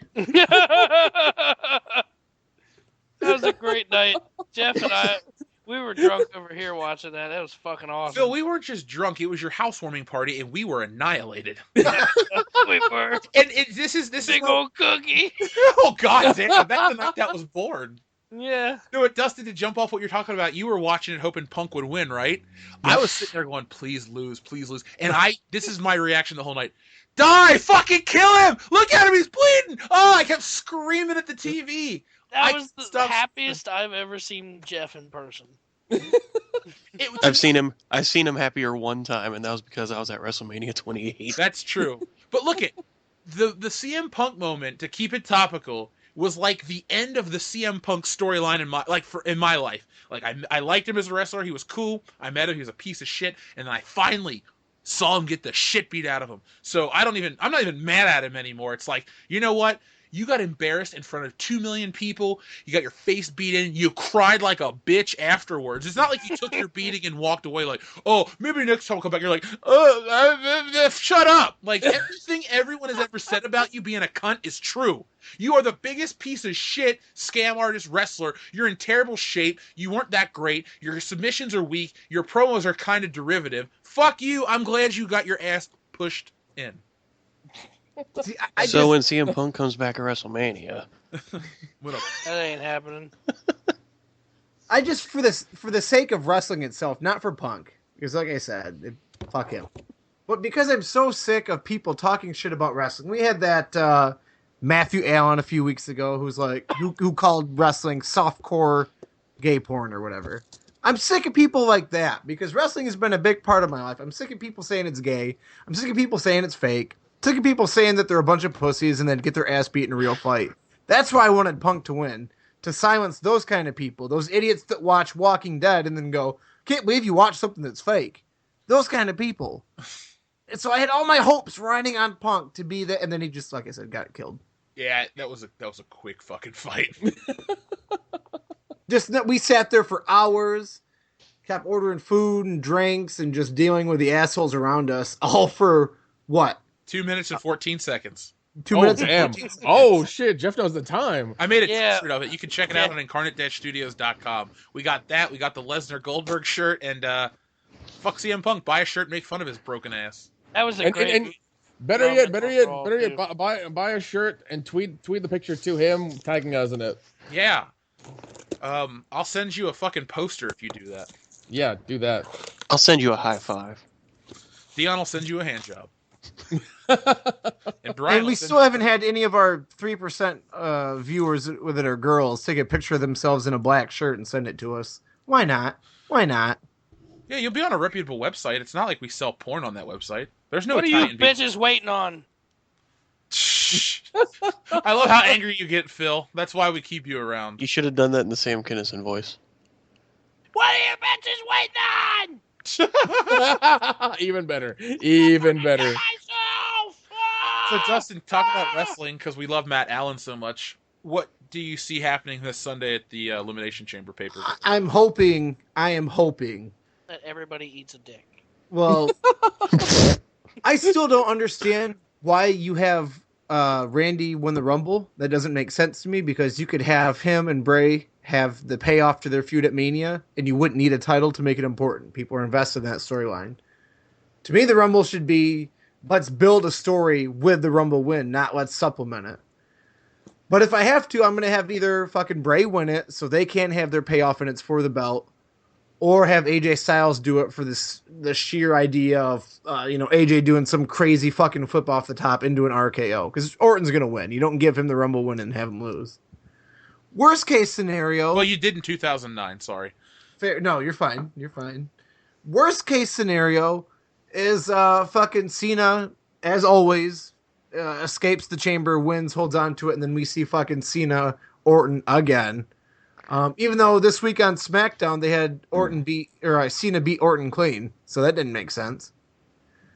Yeah, and they're building it like it's a new feud.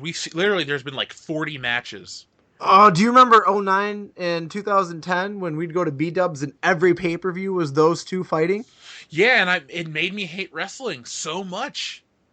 Like, you're the only reason I think I stuck through, because we would talk about it constantly, watch old DVDs, and play the game. Yeah. Seriously, like 2000. I was on Facebook. I posted in a group. 2009 was a shit year for WWE, and all these people are like, "Yeah, it was." And then this one fucker's like, "It was so great." What are you talking about? He's probably a guy that started watching in like 2008. Yeah. No, Ryan Sossman, the transvestite, he thinks that era is really good too, because that's when he started watching again. He's like, oh, he likes all those characters, and I'm like, dude, because he used to watch WCW, and then he didn't come back till like 2009, 2010, and I'm like, dude, you missed probably the best actual era of wrestling. You missed, you missed Attitude Era for WWF. You missed Ruthless Aggression.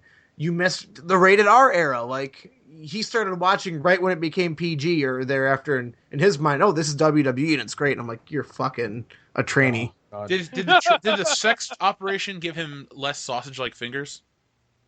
Oh, that's not him. He doesn't have little sausage fingers. He had a little sausage dick. That they cut open and folded into a vagina. I had a fucking visual of a fucking hot dog getting cut in half. Just like a hot dog in a microwave gets so hot it somehow- splits.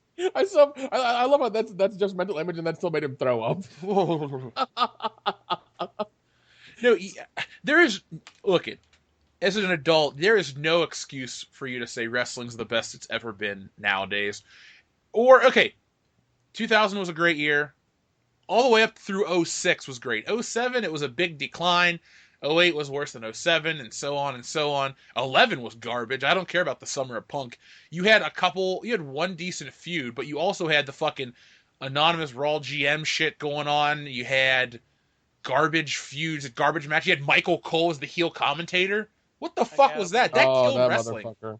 You had Mike Adamle. Mike Adamle. It was funny. I was watching a show. I was at a restaurant, and they had an ESPN show on about like all-time greats in football, and they had Mike Adamle. I'm thinking to myself, what a joke. And apparently he's a really great football player. He was just diagnosed with AIDS? CPT? Reboot AIDS? Oh. Reboot AIDS? I don't know what CPT is. Color people time? Nah, Color some traumatization. He has memory loss, severe memory loss. It's a football injury. Yeah, it's from all Jeff the Harvey. Harvey. I guess I should feel bad for him now. Yeah, well, football's a stupid sport, so he has severe dementia. Well, when you get hit that many fucking times, you're gonna get all that stuff because your brain can't handle that kind of impact.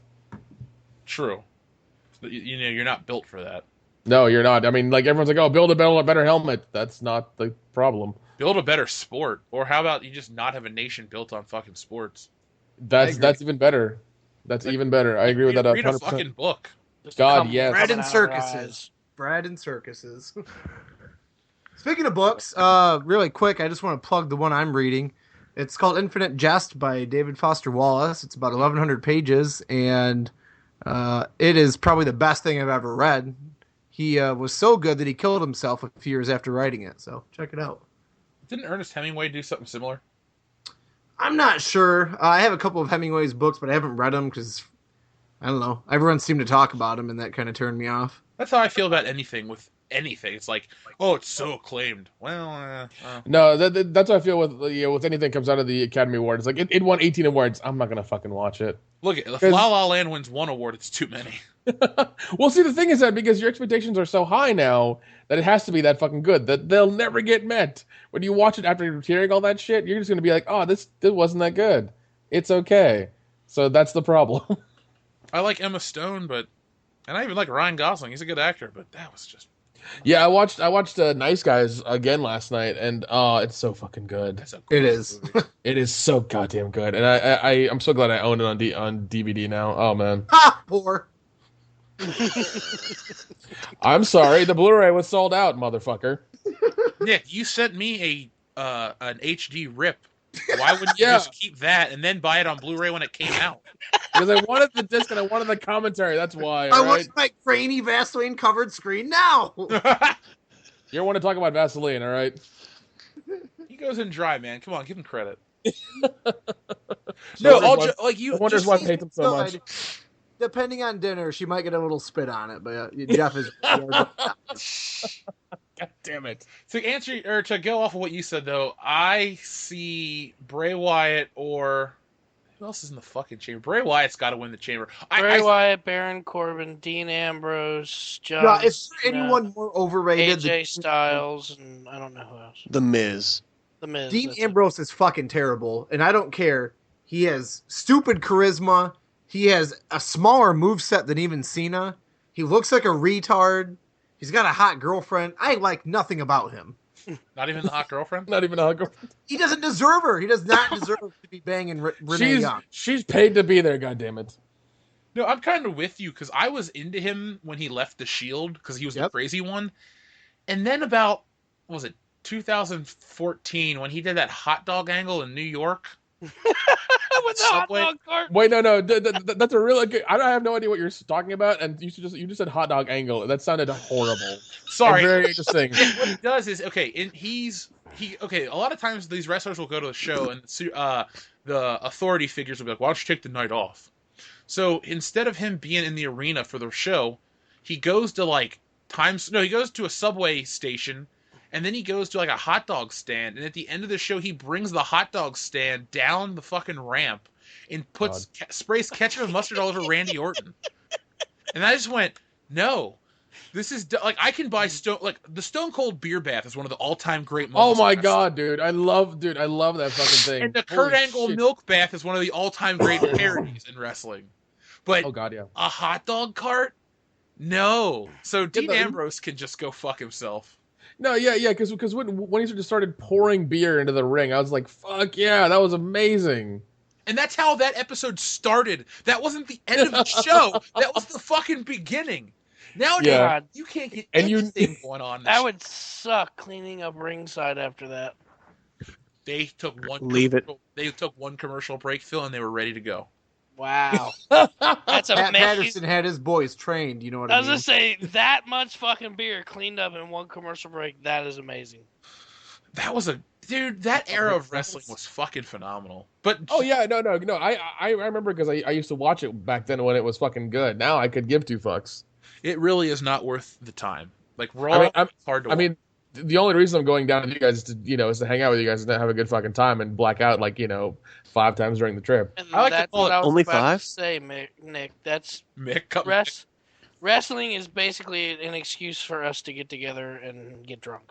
Yeah, I gotta say the wrestling is why I'm friends with all of you except Nick. Because Dustin, you remember, I heard the ring bell. I knocked on your fucking door. Yep. Instant friends. Dan, we met at B-Dubs. We just happened to go to the same high school. All we used to do is talk about wrestling. Friends. Phil, met you at B-Dubs. Friends over wrestling. And then Nick, we worked next to you at a horror convention, and we had to deal with Dixie. No, I thought you bought him from a Girl Scout. Wait, what? I thought you bought him from a Girl Scout. Those damn Samoas. Oh. She was. I really like. Really quick. I don't think Goldberg is going to beat Kevin Owens for the championship. I don't know if you guys have been following that, but on Raw they announced at Fastlane it's going to be Goldberg, Kevin Owens for the belt. Simply because. You retarded? Yeah. Why would? Am I retarded? Yes. Of course he's going to beat Kevin Owens. It's going to be a squash match. Why does Goldberg versus Lesnar need the championship belt on the line? Because Vince McMahon's a fucking retard. Why does Goldberg versus Lesnar have to happen again? Here's how I see that match playing out. Bell rings, and then Jericho hits Goldberg in the back of the head with a steel chair, and then match ends. And he still wins the goddamn match. How? He's gonna win the match. I'm telling you. He's not. Why? There is absolutely zero reason to take the belt away from a guy who needs the belt to be relevant and give it to two marquee, main event, main star, fucking just beast of people. Well, Dustin, here's the thing: if Goldberg loses if Kevin Owens lasts longer in the ring than Brock Lesnar, it makes Brock Lesnar look weak, and it kills their momentum for WrestleMania. Which, who gives a fuck? Here's the thing that everyone on the internet doesn't remember, because they're fucking idiots or little kids. Brock Lesnar versus Goldberg happened at WrestleMania 20. Okay, it was fucking terrible. I don't know why everyone wants this, but Brock Goldberg, it's gonna be so great, it's gonna be so great. No, it fucking happened, and it was so terrible. God damn it! Like, please go back, go on your WWE Network account, watch WrestleMania 20. You know, Chris Benoit, the guy we don't talk about, and go watch Stevie Richards. Yeah, go watch Brock Lesnar and Goldberg stink up the joint. They fucking flip off the crowd. They boo. The best part is when Stone Cold stuns everybody. Or better yet, don't pay for the network and just download it for free and illegally. Or just don't watch the match because it's horseshit. Just take my word for it. Yeah, I like I said, I think the way to satiate your requirements, Jeff, of Kevin Owens not lasting longer than Lesnar and not having Goldberg get the belt is just, like I said, bell rings and then bam, back of the skull with a chair. I will make you a $5 bet that Goldberg pins Kevin Owens in one move.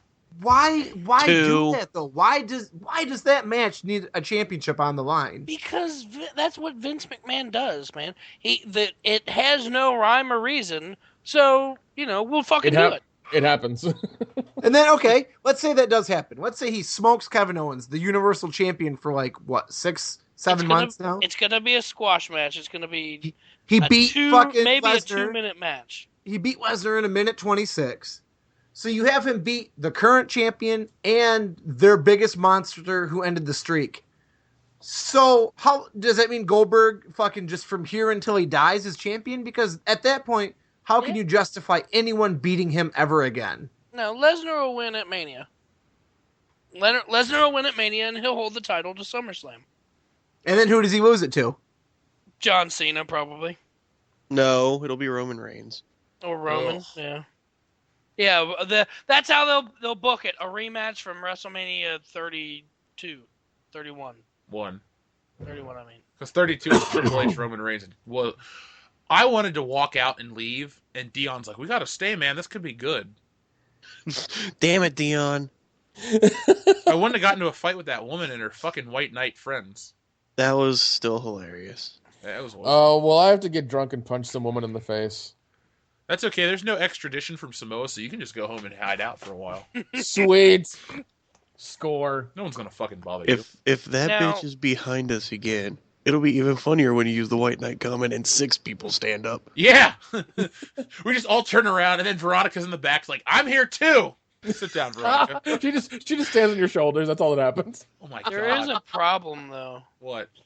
Nick could be misconstrued as a Mexican and could get deported. Oh, God. No, he'll show his ID. They'll go, that ain't a Mexican name. We're close enough, They'll just throw him on a boat and send him across the Gulf. Oh, God, I hope not. That'd be really... No, that would really make things difficult. They'll take it the cheap way and just send him to Cuba. Yay, cigars. No. It's boats. That's how we do it. No. It's inner tubes Boats, and fucking... O's. Boats and O's. Inflatable rafts and shit. That's how it's done.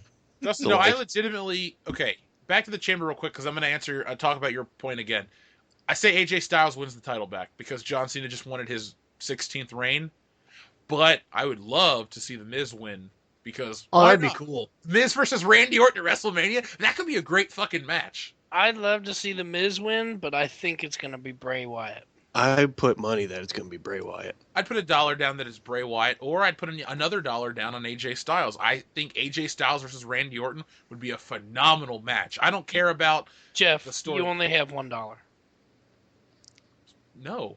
Yeah. I have many dollars. You only have $1. You can only put $1 down. I'll put 50 cents on each then. No, goddammit, that's not how it works. He beat the system, Phil. Fuck you. $1 minimum bet. Suck a dick. I know math. All right. Anyway. For me, I will be happy if anyone but John Cena or Dean Ambrose wins. Anyone but those two. Even Baron Corbin? Okay, I forgot he was in it. That's how much I fucking hate him. He's got a stupid body. He sucks on the mic. He's got a cool finisher. His hair is nasty. He's got a baby face. He's got a stupid looking body. Like, he's got a stupid looking body. It's so so stupid looking. Come on. It is. I do like his finisher though. He just looks like somebody who used to weigh like 150 pounds more, who lost the weight and couldn't afford the surgery to tuck his tummy. Like he's just weird shaped. He's got a stupid body. Baron Corbin, he's got a stupid body. If I'm ever a pro wrestler in the next 5 years, I'm going to use that. Baron Corbin, you got a stupid body and a baby face and shitty hair and a cool finisher and a stupid body, and it's just a stupid body, man. You suck. I hate you. Way to go, Kalisto. God, that's another wrestler I can't fucking stand. What's the thing that Mauro Ranallo screams? Tope Suicida! Oh. Yeah. I'm not a fan of that guy either. I like Mamma Mia! I hate him now. I used to like him. What the fuck? His catchphrase, JR's used to be, "Oh my God, he's dead! Oh my God!" Cool stuff like that. And you got this Italian-looking doucher going, "Mamma Mia!"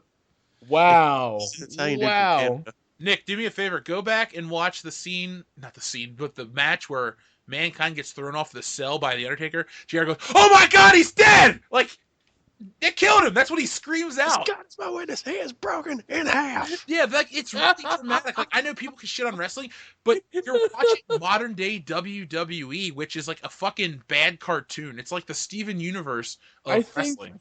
I think I remember that match, and it was amazing. That was the shit, man. Yeah, he falls through the roof and falls off the roof. Dude, I remember being a kid. We used to beg our parents to buy it on fucking pay-per-view on cable all the goddamn time.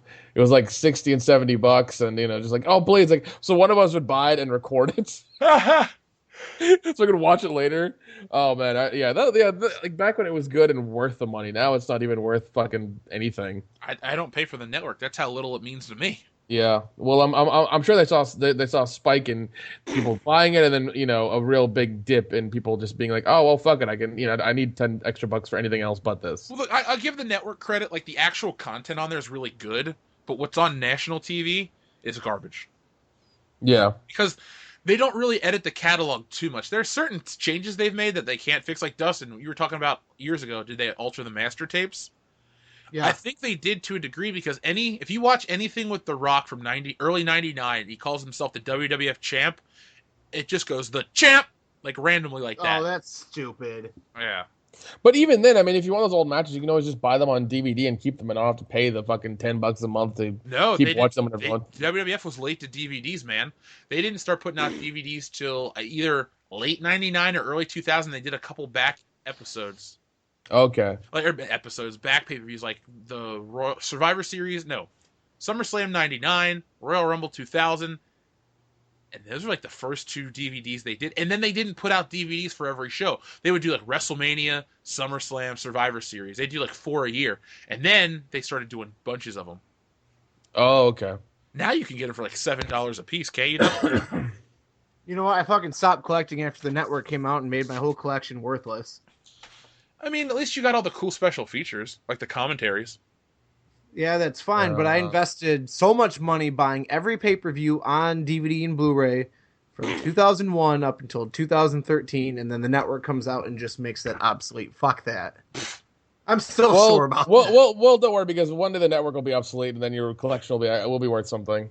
Well, I gave it to my kids. They don't take care of shit, and they're all like trashed. So, Oh, damn it. You little bastards! Give them to me, and I'll legally put them on the internet for everybody to watch and not have to pay for the network. my kids, you're fucking sick. I did want to go dark with this show. Fucking animal. Yep, well, child rape, that's pretty dark. It's as dark as it gets. Thank you, Mr. Podesta. Well, no, it can go darker. I'm hungry for pizza now. Jeez. God. Forgot your handkerchief. No, these are getting deeper and deeper as we go along. But... I feel like there's like some special interest group that listens to our show for code words, and they think we're like part of the Illuminati now. Like, we get kidnapped tomorrow. Triangle. I'll go with you, Illuminati people. Just make me rich. Yeah, please. I would sell my soul in a heartbeat for fucking riches. I've been poor my whole life. Like, fuck my soul. I'm sure they would. No, I'm with you though. I'd sell that in a heartbeat. Oh yeah. Oh, God. Like So, multi-million, like we're gonna give you $100 million. Okay. Do I have to hurt myself? No, you don't have to hurt yourself. Okay, I'll I do it. would underbid the shit out of you because if they gave me $1 million, I would sell my fucking soul. Oh, jeez. I would look at you dead in the eye and say, "Don't undersell me because I'll give you money. Like we'll split this." Okay. Like seriously. Damn. If I'm like, hey, they're gonna give me 100. If you undersell me and you get 1, you could make 50 times that if you just shut up for 5 minutes. Good deal. I'll remember that when we sell our souls next Yeah, week. I'll split the money with you because then, like, at least I did a noble deed. So if there's anything on the afterlife, we're like, well, you sold your soul, but you helped a friend and his family, and you changed the whole lineage of people. We're gonna give you a pass. Like, oh, cool. I need the pass. Sweet, 70 virgins. Oh God damn it! 72. 72. Oh, I'm right. sorry, 72. My No, bad. send those 2 to Dan. See, I'm just giving everything away. I'll take my $50 million and my hoe train of women, and we're gonna go right off into the sunset. I think I would need $50 million to be able to take care of 70 women. Honestly, I would just line them up and be like, "All right, you can go, you can go, you can go." So just have to do like a human centipede of oral. Okay, I would have to do something fucked up like that. Yeah, just line them up and just no. Wouldn't even Yeah, dude, you've got money and women. What, like, of course you can do fucked up shit now. That's what that's what America's built on. Dude, what you do is you line them up on their knees and you just do one thrust into them and then move on to the next one. And by the time you hit number 70, you're ready to come. It's like, oh. What you do is for 72 days in a row, you have the girls blow you, a new one each day. And then at the end of that round, like the 36 that took the longest to get you off, you just fucking chop their heads off. And then you take the remaining 36 and you do another 36-day rotation. And the 18 or whatever that don't get you off fast enough, fucking chop their heads off. And you just narrow it down that way so you have one that's awesome at head, survived all the beheadings, and then she's the one you split your $100 million with. Oh, she's signing a prenup. Like, and I'm not gonna cut anyone's head off because I would feel really bad about it, but I will keep my money. No. He kicked them off the island. I think that's what you'd do. No, I'll just send one to Joel each week. I'll be like, I know they're not little lady boys, but hey, maybe it's time for you to grow up a little. I mean, you are old, so don't grow too much because you'll die. But God. no, but this Sunday, I'm hoping against hope it's AJ Styles, then Bray Wyatt, then the Miz, then Bray Wyatt. Because if I have to sit through John Cena versus Randy Orton in person, I'm going to leave. Just Oh God. Phil, I'm telling you right now, man. If the main event of WrestleMania is John Cena versus Randy Orton, I'm gonna take the keys and I'm gonna go sit in the car and scream. And no. Here's what's gonna happen. Here's what's gonna happen, Jeff. You and me are gonna go to a bar, to a strip club, and pick up the guys later, or they can Uber back. Yeah. Well, it's the main event. There'd be no point in leaving. There'd be no point in staying if that's it, because nothing else is going to happen. Oh my God, John Cena and Randy Orton are fighting. What's going to happen? The same thing that happens every time. Cena's going to duct tape Randy Orton to a fucking post. Yay! And then make him eat his dick. The only time they had a decent match was the last match they had, that ladder match. And Orton's yeah, there was a big spill there, yeah. And he like pushes Orton off, or he pushes him off the ladder and just grabs the belt. I'm like, oh, that's cool. I hate John Cena. What the fuck? There's a rumor going around that Cena and Nikki Bella are going to fight The Miz and Maurice in a mixed tag match. Oh. I'm okay with that. Yeah, Maurice is still the hottest thing I've ever seen. So, and it'll be Nikki Bella's last match, hopefully. I hope so too. You think she's the hottest woman ever you've seen? Well, remember we saw her at the bar where Jericho was playing. Like, I got to see her in person, and she was gorgeous. Oh, okay. I thought you just meant like we've seen her in person. She ain't that great. Phil, she was at Kings Island. I don't know if you believe in like Barbie doll looking bitch. Phil, we're not talking about. No, he's talking about Maurice. You're talking about Nikki Bella. Oh, okay. No, I thought you said. I was gonna say, Phil, I could have an infinite number of realities, never ending, and in none of them will you ever have a girl that's half as hot as Maurice is. So don't start fucking talking down about her. Well, neither will you. So. Hey, I'm okay with that. That helps me sleep at night. You kind of like you won out on the wife lottery though, because you got a lot of shit going on. So you got a pretty good. Twice a year I get to do anal without having a bag. So woo. Like what is it? Birthday and Christmas? Oh, you got it. What's the success rate of when you beg? It really depends on like, okay, let's say that she like did something that pisses me off. I ham it up a lot to make it seem like she's bad dog, and then she's more inclined when I ask her to do it. Ah, damn. Hey, he gets what he wants, man. I respect No. it. Do you roll up the newspaper and smack her on the nose? Just rub your nose in the piss on the carpet. Just God damn it! I love it. I love it. Being piss on the sheets. Did you puke in the house? You better fucking eat it. Remember when Amy puked at your we're house? doing anal right now. What? No, Justin, remember when Amy puked at your house?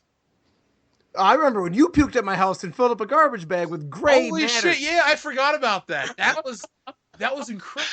No, my Did friends that at here my still house, talk too. about that legend, the legend of Jeff Hicks. Just a The giant Hicks. that vomits everywhere. I just remember you listening to that stupid car song by the Cars, Round and Round. I'm not the one. Boo-doo-doo. I just want to watch Billy Madison now. Yeah. I'm horny. Was that guy ever in anything else besides Yeah. Big Daddy? He was Big Daddy. There was something else. Oh man, Adam Sandler. Talk about something that fell off. Oh, Wait, dude, my kids bought. Fucking quickly.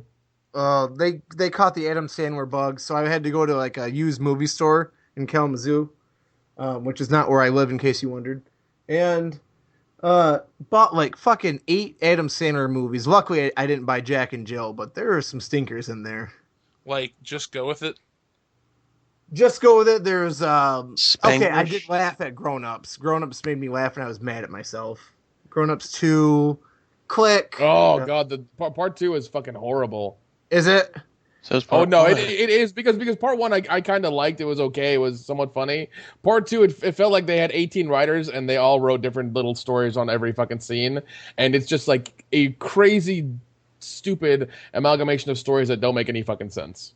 Okay, because 1 surprisingly entertained me because it seemed like a bunch of friends getting together and just talking shit. That's all that seemed like. Yeah. Part 2 is nothing. It's the entire opposite of that. Okay. And is Rob Schneider in number 2? I think so. Yeah. Because he wasn't on the cover and I didn't see his name on the back, but he was one of my favorite pieces from number 1. Favorite pieces of shit. Well, I actually like Rob Schneider quite a bit. So if Rob so Schneider, do I. yeah, I love Deuce Bigelow, Male Gigolo, and the Hot Chick. Yeah. Like, I'm not Dude, going to it is. apologize. Deucey, you my best mangina. Deucey, you my best he bitch. Like, what? They don't make shit like that anymore. God, Because they're afraid to. They're fucking afraid to. They're afraid about the 4 fucking comments they're gonna get and the 18,000 retweets. That's what the problem is. that's why World Class Bullshitters isn't going to go soft. We had that discussion in the Facebook chat. No, we stay hard for days. God damn it! Yeah, we don't have a refractory rate. We just fucking stay erect. And that's why I made a movie called "Fucking Strip Club Goddamn Massacre" because I fucking could. I would love to see the movie called Fucking Strip Club Goddamn Massacre. Yeah, I kind of do too. Yeah, I mean Now that. you have to make that movie, Nick. Well, it'll be. That's going to be the sequel, right? It'll be out. It'll be out on the VHS tomorrow. God, I hope we have enough money after this movie comes out to make a sequel. I do too, because I want to get involved. Oh no! If we do part 2, it's gonna be even bloodier. There's gonna be even more boobs, and it's gonna be even better than the first one. I want to get. Can I killed in show a my movie. tits on camera? Yes, you can. Jesus. Censor his. This is I'll- like a you- verbal contract. Can I Well, call here's Chili? here's how that's gonna work out. This is how it's gonna be. You're gonna pay me to show your tits on camera, okay? I see that going well now. There you go. Got quiet real quick. I was just waiting for the whole hairy man tits conversation. .com. That's what he was waiting for. Oh, okay. Hey, comedic timing 101. You passed, Dustin. Thank you. I feel like Dion's connection was killing his flow tonight. It was. By the way, listeners, if you're still listening, Dion dropped from the call and went home. Bitch. I think he was already home. Well, he went to bed, or he tried to get laid or something. I don't know. Dion, I know you listen to the show. Hi. Dion, I hope you got laid. I don't. There's a 70-30 Bitch. chance he didn't. Damn. I don't know. Calling the odds and everything. He'll be like, never tell me the odds. Yeah, I mean, like that's why I like independent film because you can do pretty much whatever the fuck you want, and nobody can really tell you not to. Um, with Hollywood stuff, that's why I don't have these raunchy comedies anymore because they're too fucking afraid to do that. They want to stay with the stuff that has a name. That's why they do reboots and remakes and all that other shit. That's why you pull a Jeff and you switch to Italian Beaver pictures for all your entertainment. Dude, and I mean, aren't you satisfied? Yeah, like when I watch Malabimba the Malicious Horror, I don't go, man, this movie's missing something. I saw a guy die from a blowjob. I saw the most beautiful woman get naked. I saw a girl get possessed by the devil and show her pussy to her grandma. I've seen everything I need to see in a film. Like, that was a bona fide hit in my book. Bona fide. I didn't say boner fide, but I should have. You should have.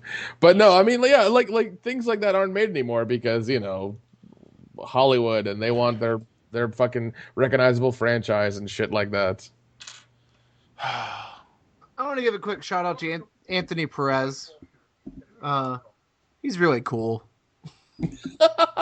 Cool story. You say that again. No, I feel like Great story, Mark. we did him justice last week. Don't you agree? Yeah, no, I see him commenting again, and he's a really good sport. Unlike Matthew Allen, I think that bitch unsubscribed. What a Because cunt. he couldn't handle all of us pointing out how much of a hetero he is. So I just love how we'll talk about something for 5 minutes out of a 2.5-hour show, and you don't have the patience to sit through it. Like, well, at least we're not sitting there trying to sell you something. Well, for like 5 minutes. do you have like ADD or something, dude? Get some Yes. fucking Ritalin. God damn it, get some Ritalin and listen to the show and just calm the fuck down.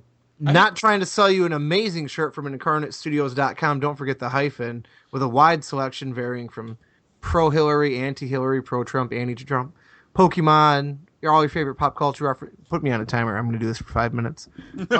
You got Mortal Kombat shirts. You got Penguin shirts. You got shirts with penises. You got shirts without penises. Wait, when did I make a shirt with a dick on it? It's the greatest sales I was pitch trying ever. to bait them in to look at the site. Oh. My job is getting them there. Oh, okay, cool. Yeah, there's lots of penises. Lots of penis. If you're into that. If you're not into it, well, then they're not there either. You know? It just happens to be Dustin's favorite thing. Yeah, no, actually, I only wear penises to work. Like, I actually, every morning, crawl into a penis and just waddle to work. Do you flay, like, dick skin and wear it? It's an ancient Chinese secret. Do you clean it or does it smell smeggy still? Smeggy sounds really Jewy. I don't want to deal with that. Oh, ew, well. Ew. Did you say Jewy or Chewy? Jewy with a J. Capital Ew. with a Jew. Dude, speaking of chewy, I saw a video where a girl, like, chews on a guy's dick cheese, and I almost puked. Oh. What is dick cheese? It's the colloquial term for smegma that, like, I don't know how to describe it. It's like sometimes that gunk that's on your dick. I don't know how to describe it. Oh, that's fucking disgusting. Man. Just Yeah, look that's up, just Google smegma. It's a thing. I'm not making this up. I'm not Oh my going to. God. I already got enough kitty porn in my Google to fucking send me to prison. I don't want to deal with smegma. Hey, can you record from the big house? We'll find out. All right, next week. I'll secretly send you DVDs of kitty porn in your cakes. It'll be fun.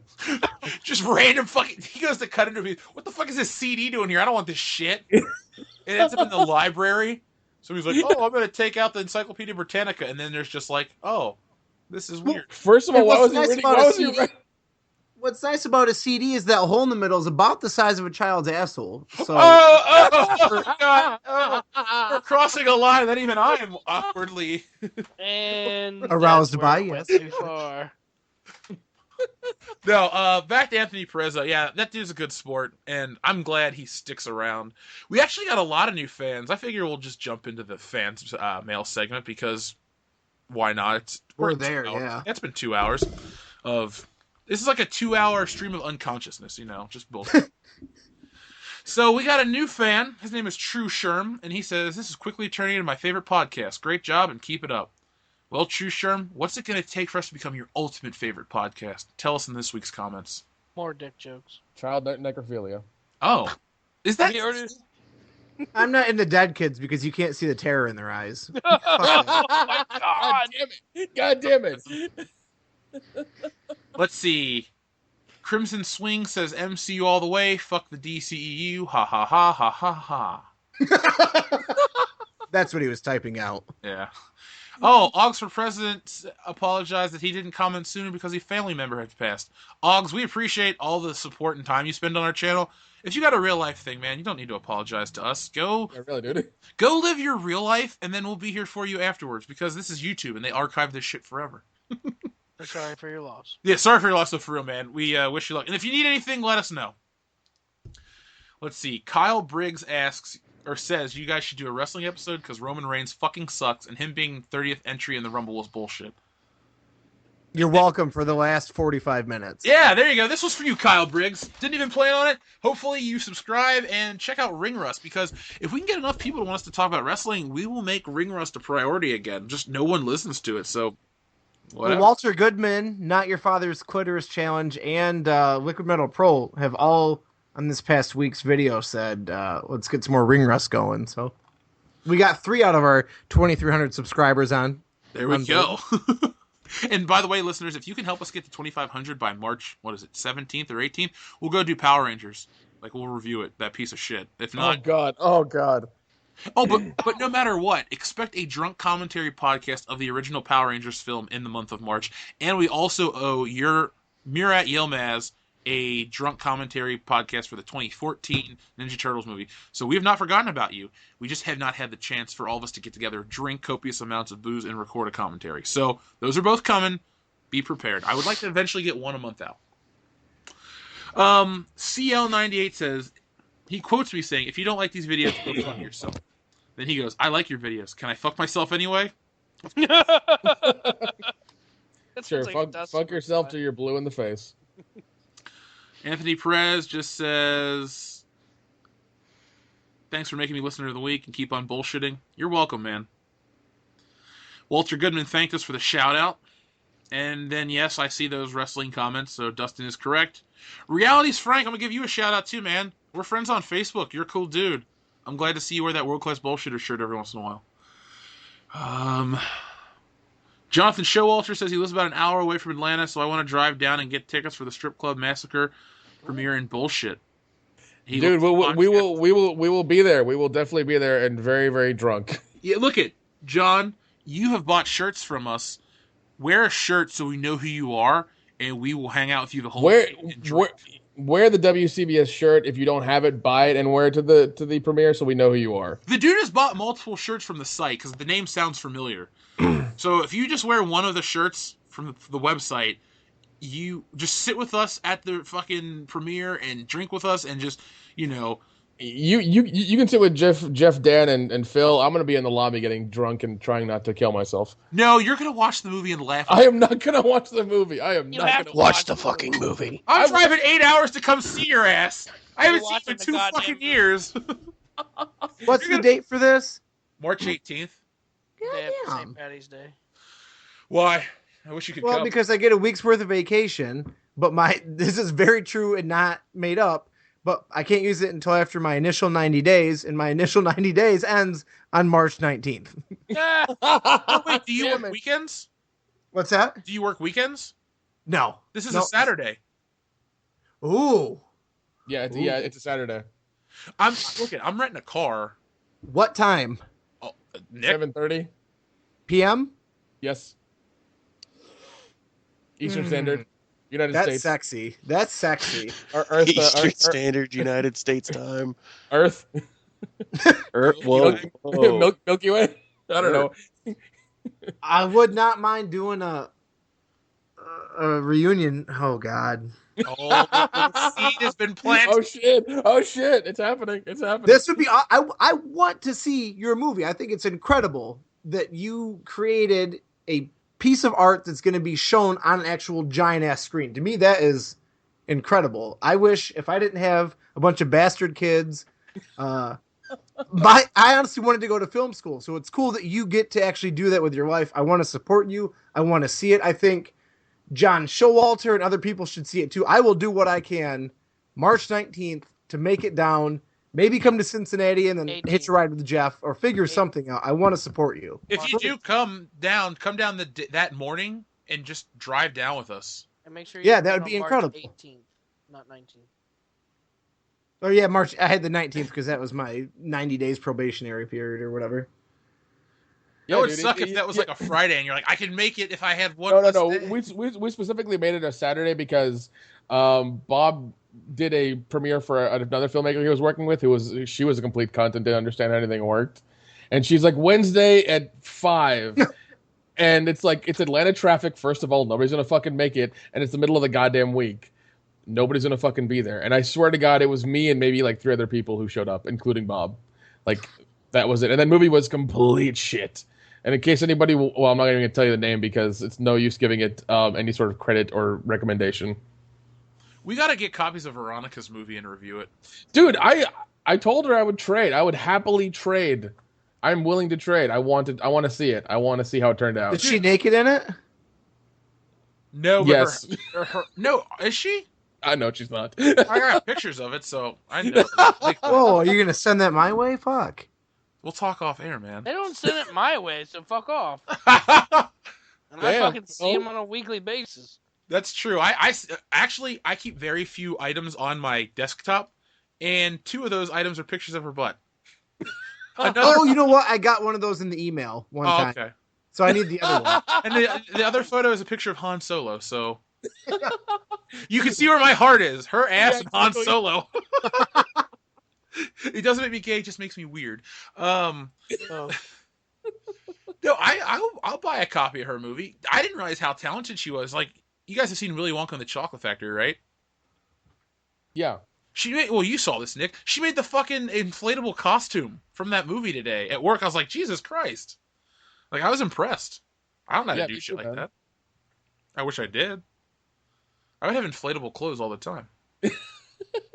just be in a line in the movies. All of a sudden, yeah, like I would go places where it's real cramped and like pull the rip string and go, oh god, and just start to expand and see if people run away from me. if you make that noise while it's happening, it's gonna be a really weird orgasm. Oh! Phil would fucking pop me with a pin and go, ha, bitch, and walk away. Yeah, I would. I'm like, fuck you, Phil. You even ruined my fantasies. Is Dan still alive? I'm fine. She's dead on the inside, though. I was never alive on the inside. Okay. Joseph Dooley has a suggestion. How about Guillermo del Toro directs Man of Steel? I like that idea. But Pacific Rim sucks. Pacific Rim, yeah. Pacific Rim was shit. Hey. Pan's Labyrinth, awesome. And the first Hellboy, I thought. I think we're getting a Pacific Rim Part 2. Ugh. Yep. The re-rimming. The re-rimming. We are. The re-rimmering. So much rim. Pretty sure they So- cast that. They should They let us did. market this film. Just so much. I think Finn from Star Yeah, Wars. John Boyega. Boyega. Thank you. Yeah, he's gonna be in it, so it should be amazing. That's a huge selling point, right? It is. It's amazing. Yeah. Look at people. If you think Daisy Ridley, John Boyega, or not Oliver, what's his name? The other Poe Dameron. Oscar Not Wilde. Mexican. Oscar De La Hoya? I don't know. Oscar De La Hoya. If you think Oscar De La Hoya, Daisy Ridley, or John Boyega are going to sell a fucking movie because they are in The Force Awakens, I'm sorry. But there's a reason that movie made so much money. It's called Star Wars, and it has Harrison Ford in it. Or had Harrison Ford in it. They sold you nostalgia. Those people are not big stars. They're bigger stars than we are. But I'm just saying, look at Carrie Fisher. In the grand scheme of things, she didn't have that big of a career. Oscar Isaac. Oscar Isaac. Have you seen Daisy Ridley's tits? No, have you? Yeah, she was in this British show, but she was a corpse, but she was a naked corpse, so I mean, 50-50. I look at her, and she just seems like the type of chick that smells weird, so I don't really... well, she is British, so that's going to be a thing. Does she smell like schmegma? Smegma? Smegma. If she smells like smegma, some dude just... Oh, God, she has low standards. He just paintbrushed her forehead with his dick. That's what happened. Ew. Smegma sounds like a Jewish Pokemon. Smegma, I choose you! Nick, Well, Smegma, collect money. Oh, God. collect... What's up, Jeff? I was going to say, Haley Atwell's British. I'm sure she smells nice. Daisy yeah. Ridley just looks awkward. I don't know. Like, she's that girl at the gym with no ass that talks to you, and you're just like, go away, you're blocking my view of the other women. You blocked my view of Haley Atwell. Oh, God. I don't really go up and talk to people in public because I'm listening to music and don't like to be bothered. But I would walk up to her and be like, holy shit, it's Agent Carter. And then, see where I get that conversation to go from there. Oh, definitely, yeah. I mean, you gotta give it a try, especially with her. Like, there are very few celebrities I would walk up to and just start talking to. She's one of them. I mean, I even talk to her. I may just, like, look at her, give her, like, this creepy serial killer face. Just stare at her bouncing tits as she's running on the treadmill. She is a very voluptuous woman. That's what I like about her. And she's a good enough actress, I guess. I've seen her in 3 movies. Well, 2. Captain America and Captain America. She's dead in the 3rd Captain America, so I don't show her. There's a picture of her. Oh, God. She's still more attractive than, who's ugly in those movies? Nobody's ugly in Marvel movies. The men and the women are all just beautiful people. Don Cheadle. Cheadle's an ugly motherfucker. Wow. He looks like Mr. Hanky the Christmas Poo. Oh. Is that a black joke? Yeah, it is. Okay. That's a poop. That's a poop and a black joke. Damn. I know Dion would try to be offended, but he would laugh because he knows Don Cheadle's ugly. Sorry, Don. Let's see who else is. Oh, some of the SJW Super Bowl commercials. Did you guys pick up on any of that shit? Yep. Bullshit. Dustin, my mom comes home. She goes, I will never support 84 Lumber. I go, Super Bowl commercial? She goes, yeah, fuck them. I go, oh, okay. Awesome. Yeah, my mom's like, here's the thing. If you heard me talk about the stuff my mom and I discuss, you would think, oh, your mom's an old white racist. No! No, your mom is cool as fuck. I've met her. His I love your mom. banged a black dude. He married my dad, and then I was years later, so that did happen. So I'm just saying, like, my mom's the least racist person you'll ever meet. But she just doesn't like those bullshit progressive views. She's like, this is offensive and stupid. Well, here's the thing. The argument that people make is like, oh, we're a country founded on a nation of immigrants. You guys have heard that before, right? What happened to the people that lived here when those immigrants came? Yeah, they got casinos now, but it only took like 90% of them dying and the other 10% becoming alcoholics. That's true. So, I mean, next time you hear someone use the nation of immigrants argument, just remember what happened to the other people. We just kind of took the shit. Well, not we. I'm not really. None of us were. You know what? I got into an argument at the Super Bowl party with our friend Corey. He was going on about Black History Month and Mike Pence. And I can't believe I almost defended Mike Pence. I was like, Corey, you need to chill out about this whole Black History Month. And he just didn't like that. You were there, Phil. He got really upset. Yeah. Is he black? Oh God. We have a page on Facebook called Dark Joel. It's just a picture. Oh my God. Oh, It's just a picture of Corey. Nick, are you not in the Dark Joel group? I don't think so, man. You're about to be. Okay, it's gonna happen. It's gonna happen I right don't fucking right now. now. I was saying, I Oh don't my think God. I'm in the dark joke. I think my favorite thing about the Dark Troll group was the profile picture was him holding a bag of chicken and waffle flavored potato chips. Oh That's my true. God, That's that's true. amazing. And he looks so fucking happy holding them. He really was, though. That's the thing. It wasn't like we asked him to pose or do anything Like, like. we gave them to him and he was like, oh, these are my favorite. Yeah, Corey, guy, but he's. Well, I can't add you, Phil. So. I might be in it then. Oh, you might be in it, but either way, Nick, you have just been added. Welcome to there's Dark Joel. notification. It's happening. You're. There's a thing called Joel Darks. It's a band. He has 294 likes. Good for you, Joel Darks. I wish you the best of luck. I don't. Oh God. Oh, so Chan C Neck complained about Nick's fire alarm, which apparently hasn't been heard once in this episode. So we didn't fix it. Wait, hold on. Yeah, because my apartment's supposed to fix it because it's their fucking problem. I called them twice, so I haven't come over yet. So I'm sorry that it's a fucking inconvenience for you that my apartment's really shitty. In I other haven't words, heard it shut once. your mouth. I didn't even hear it last week. I guess I don't understand. I heard it last week, but I didn't really Make a say big anything. deal about it, like He this goes, motherfucker- it goes off every other few seconds. No, it doesn't, because the microphone doesn't pick up enough for him to, unless he's talking. So I just want to put it out there. Thanks for listening to the show, but we didn't fix it to appease you. It just so happened to not beep this week. No, Yes. don't fucking thank this fucking kike for listening to the show. Fuck him. I checked out his channel. He's got 2 fucking subscribers and a 32-second video of a bunch of retards going, John Cena sucks. What makes them retards is not what they're saying, but the fact that they're all a bunch of fucking idiot Europeans with stupid accents and non-American dialect. So fuck you. Fucking. That's my chant. That's my chant. I invented that shit. I got witnesses. Jeff's chant. Fuck all you people. Fuck you. You come out. Fuck you. Fuck you. Fuck you for taking an American's chant. How fucking dare you? Seriously. Fuck you. By the way, fuck Joseph, you in the ass. By the way, Joseph Dooley wants to tell you, Nick, that carbon monoxide is good for you. Oh, well, cyanide's good for him. Many of our listeners have said congratulations about your film, so Andrew Hart's one of them, and many other people have congratulated you. Well, if any of you guys have any questions, just tweet me at alligator13 on Twitter, and I will answer as many as I possibly can. Can I do a live question right now? Yes. Yeah, sure. This is a question I'm sure many people are going to be asking after the film. So you worked on set with a bunch of mildly attractive naked women. Mm-hmm. In all honesty, to the nearest 5, how many times have you beat off to memories from being on set? Let's To the see. nearest 5. To the nearest 5. Okay, well, let's see. Probably, I don't know. Probably around 10 times.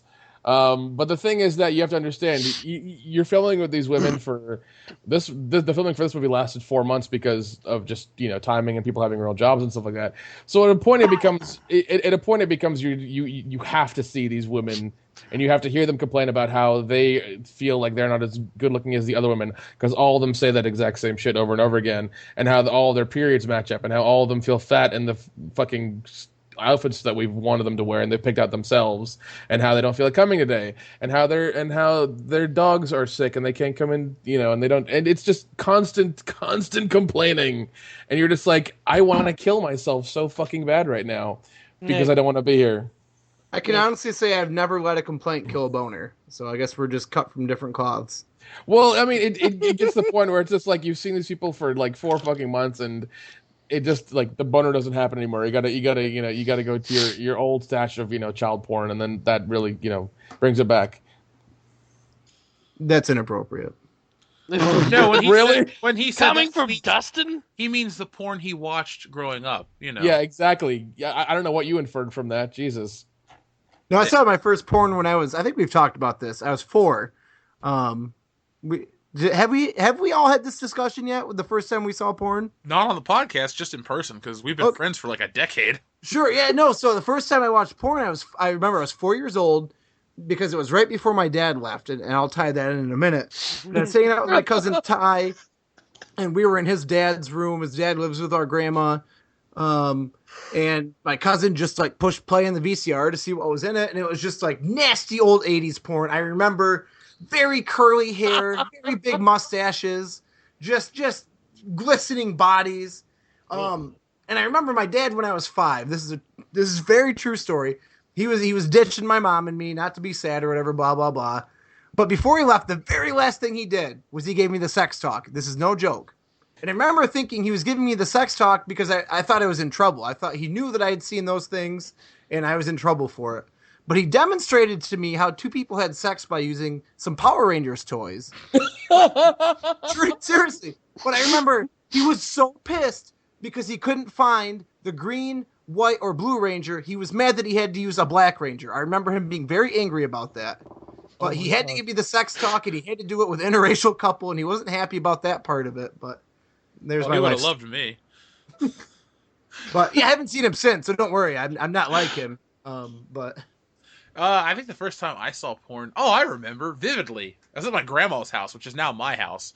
And do you remember back in the day when you would have the little box behind your cable thing and you could hit A or B and you would switch over to like the encoded channels? It was like pay-per-view shit you could kind of make out. Yeah. I remember flipping the B switch over from like Nickelodeon, and it was just a woman laying in a bed naked. I was like, boobs!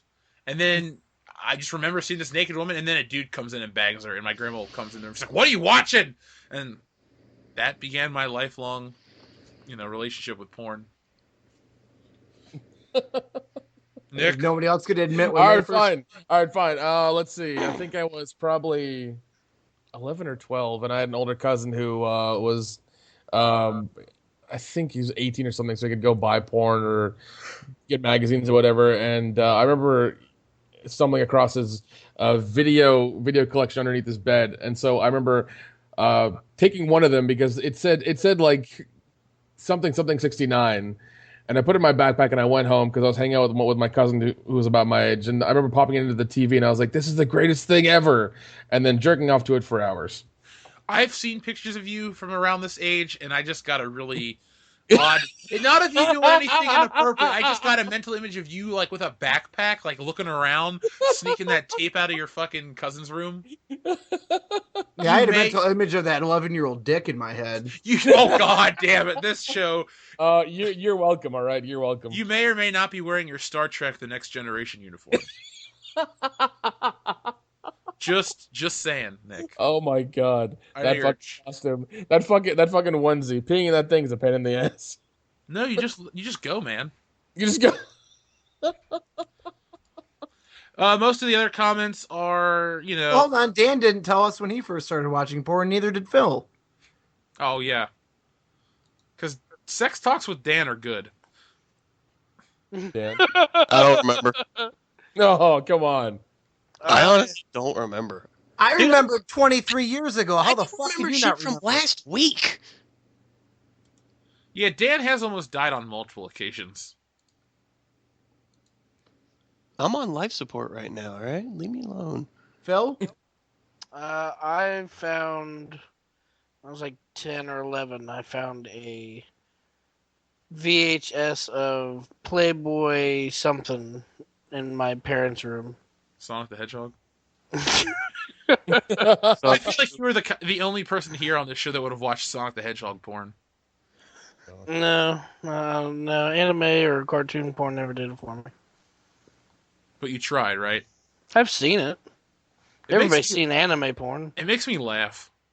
Because when I see animated porn, I think dozens of people sat in a room and drew this. Like, I'm an artist. I know how long it takes to draw something. I just couldn't imagine sitting there like drawing a dick 24 times for 1 second of footage. Like, Well, usually animation is one sheet for two frames. well, either way, 12. It would just be awkward to draw a dick 12 times.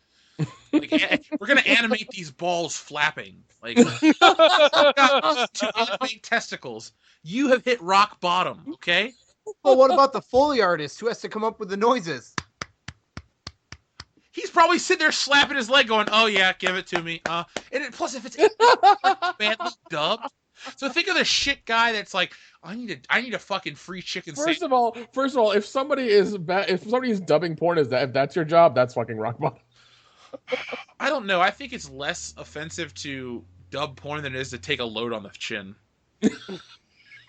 Like if somebody's like, "Hey Jeff, what job would you have? Make minimal for dubbing porn by sitting in your room going for hours, or taking a load?" I'm gonna just sit there and dub the porn for hours.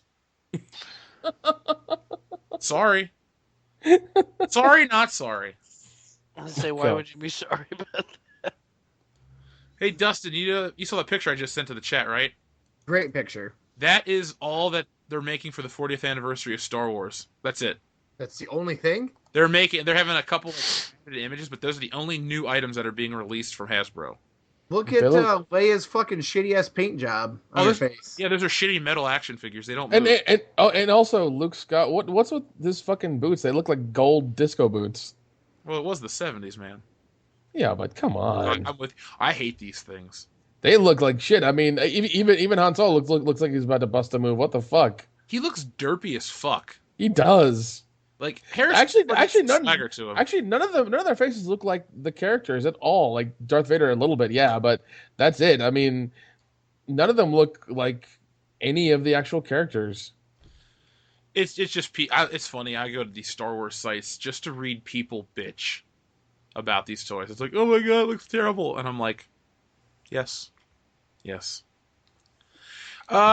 So what other comments do we got that are worth our time? Dark Knight. Wait, crap.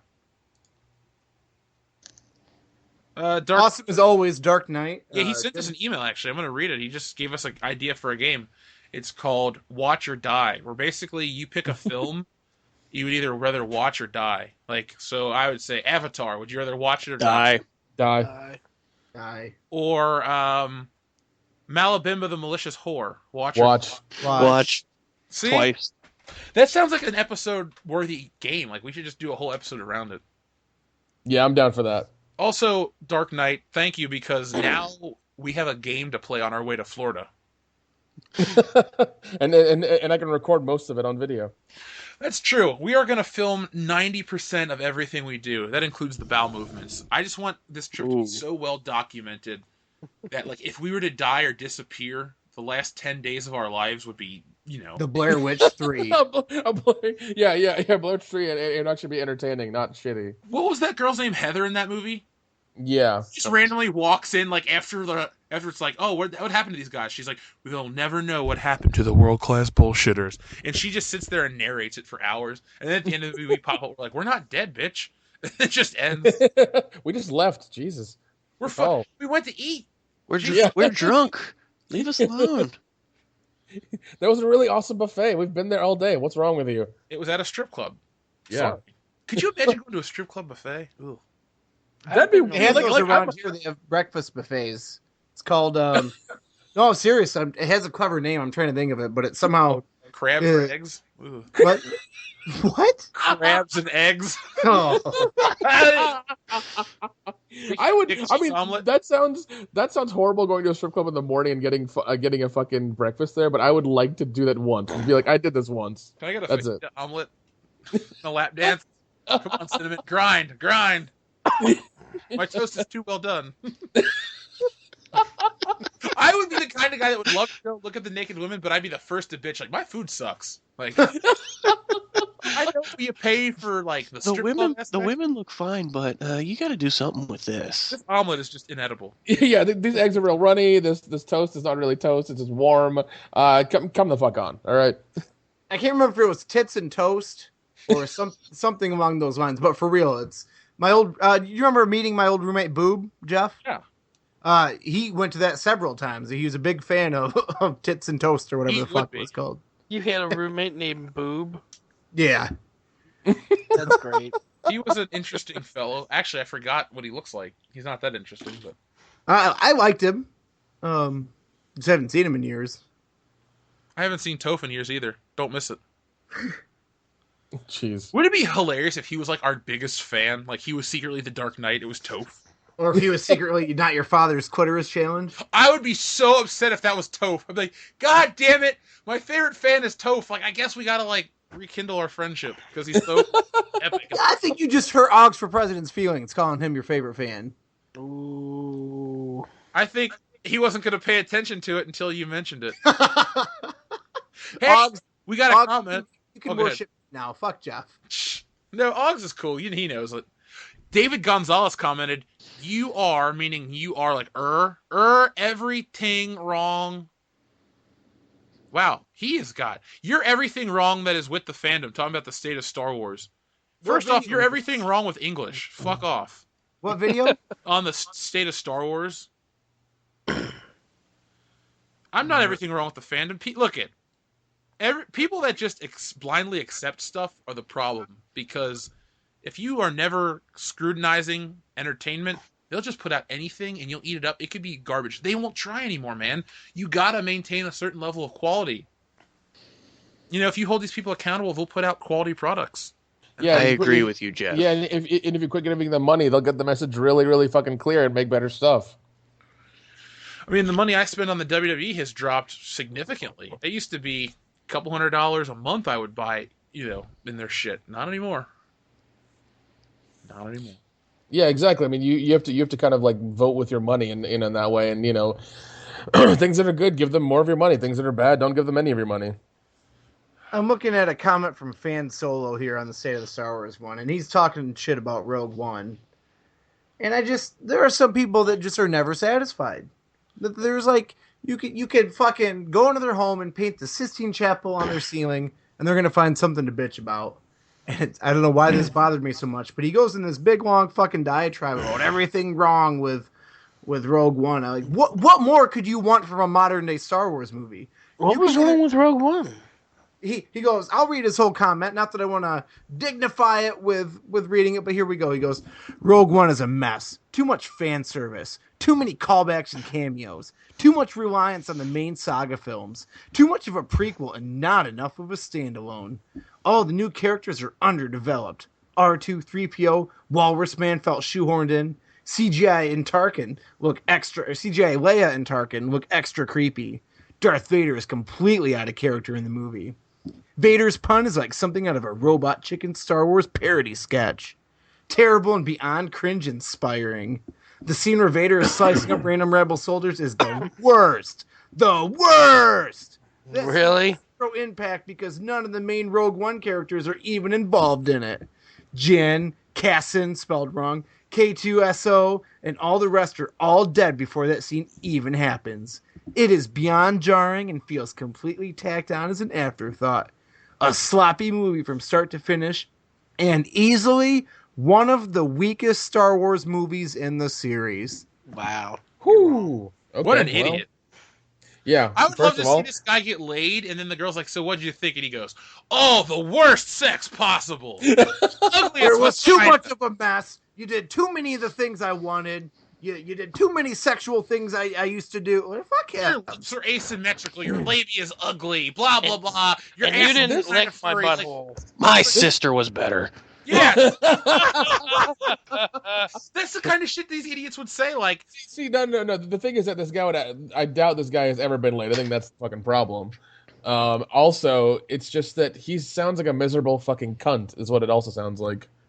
he No, does. absolutely. He just, like I said, he's one of those people that no matter what, you could deposit $1 million in his bank account tomorrow and he's gonna bitch that it wasn't $1 billion. Like, fuck people like him. There's another guy below him, Lazy Lion Studio.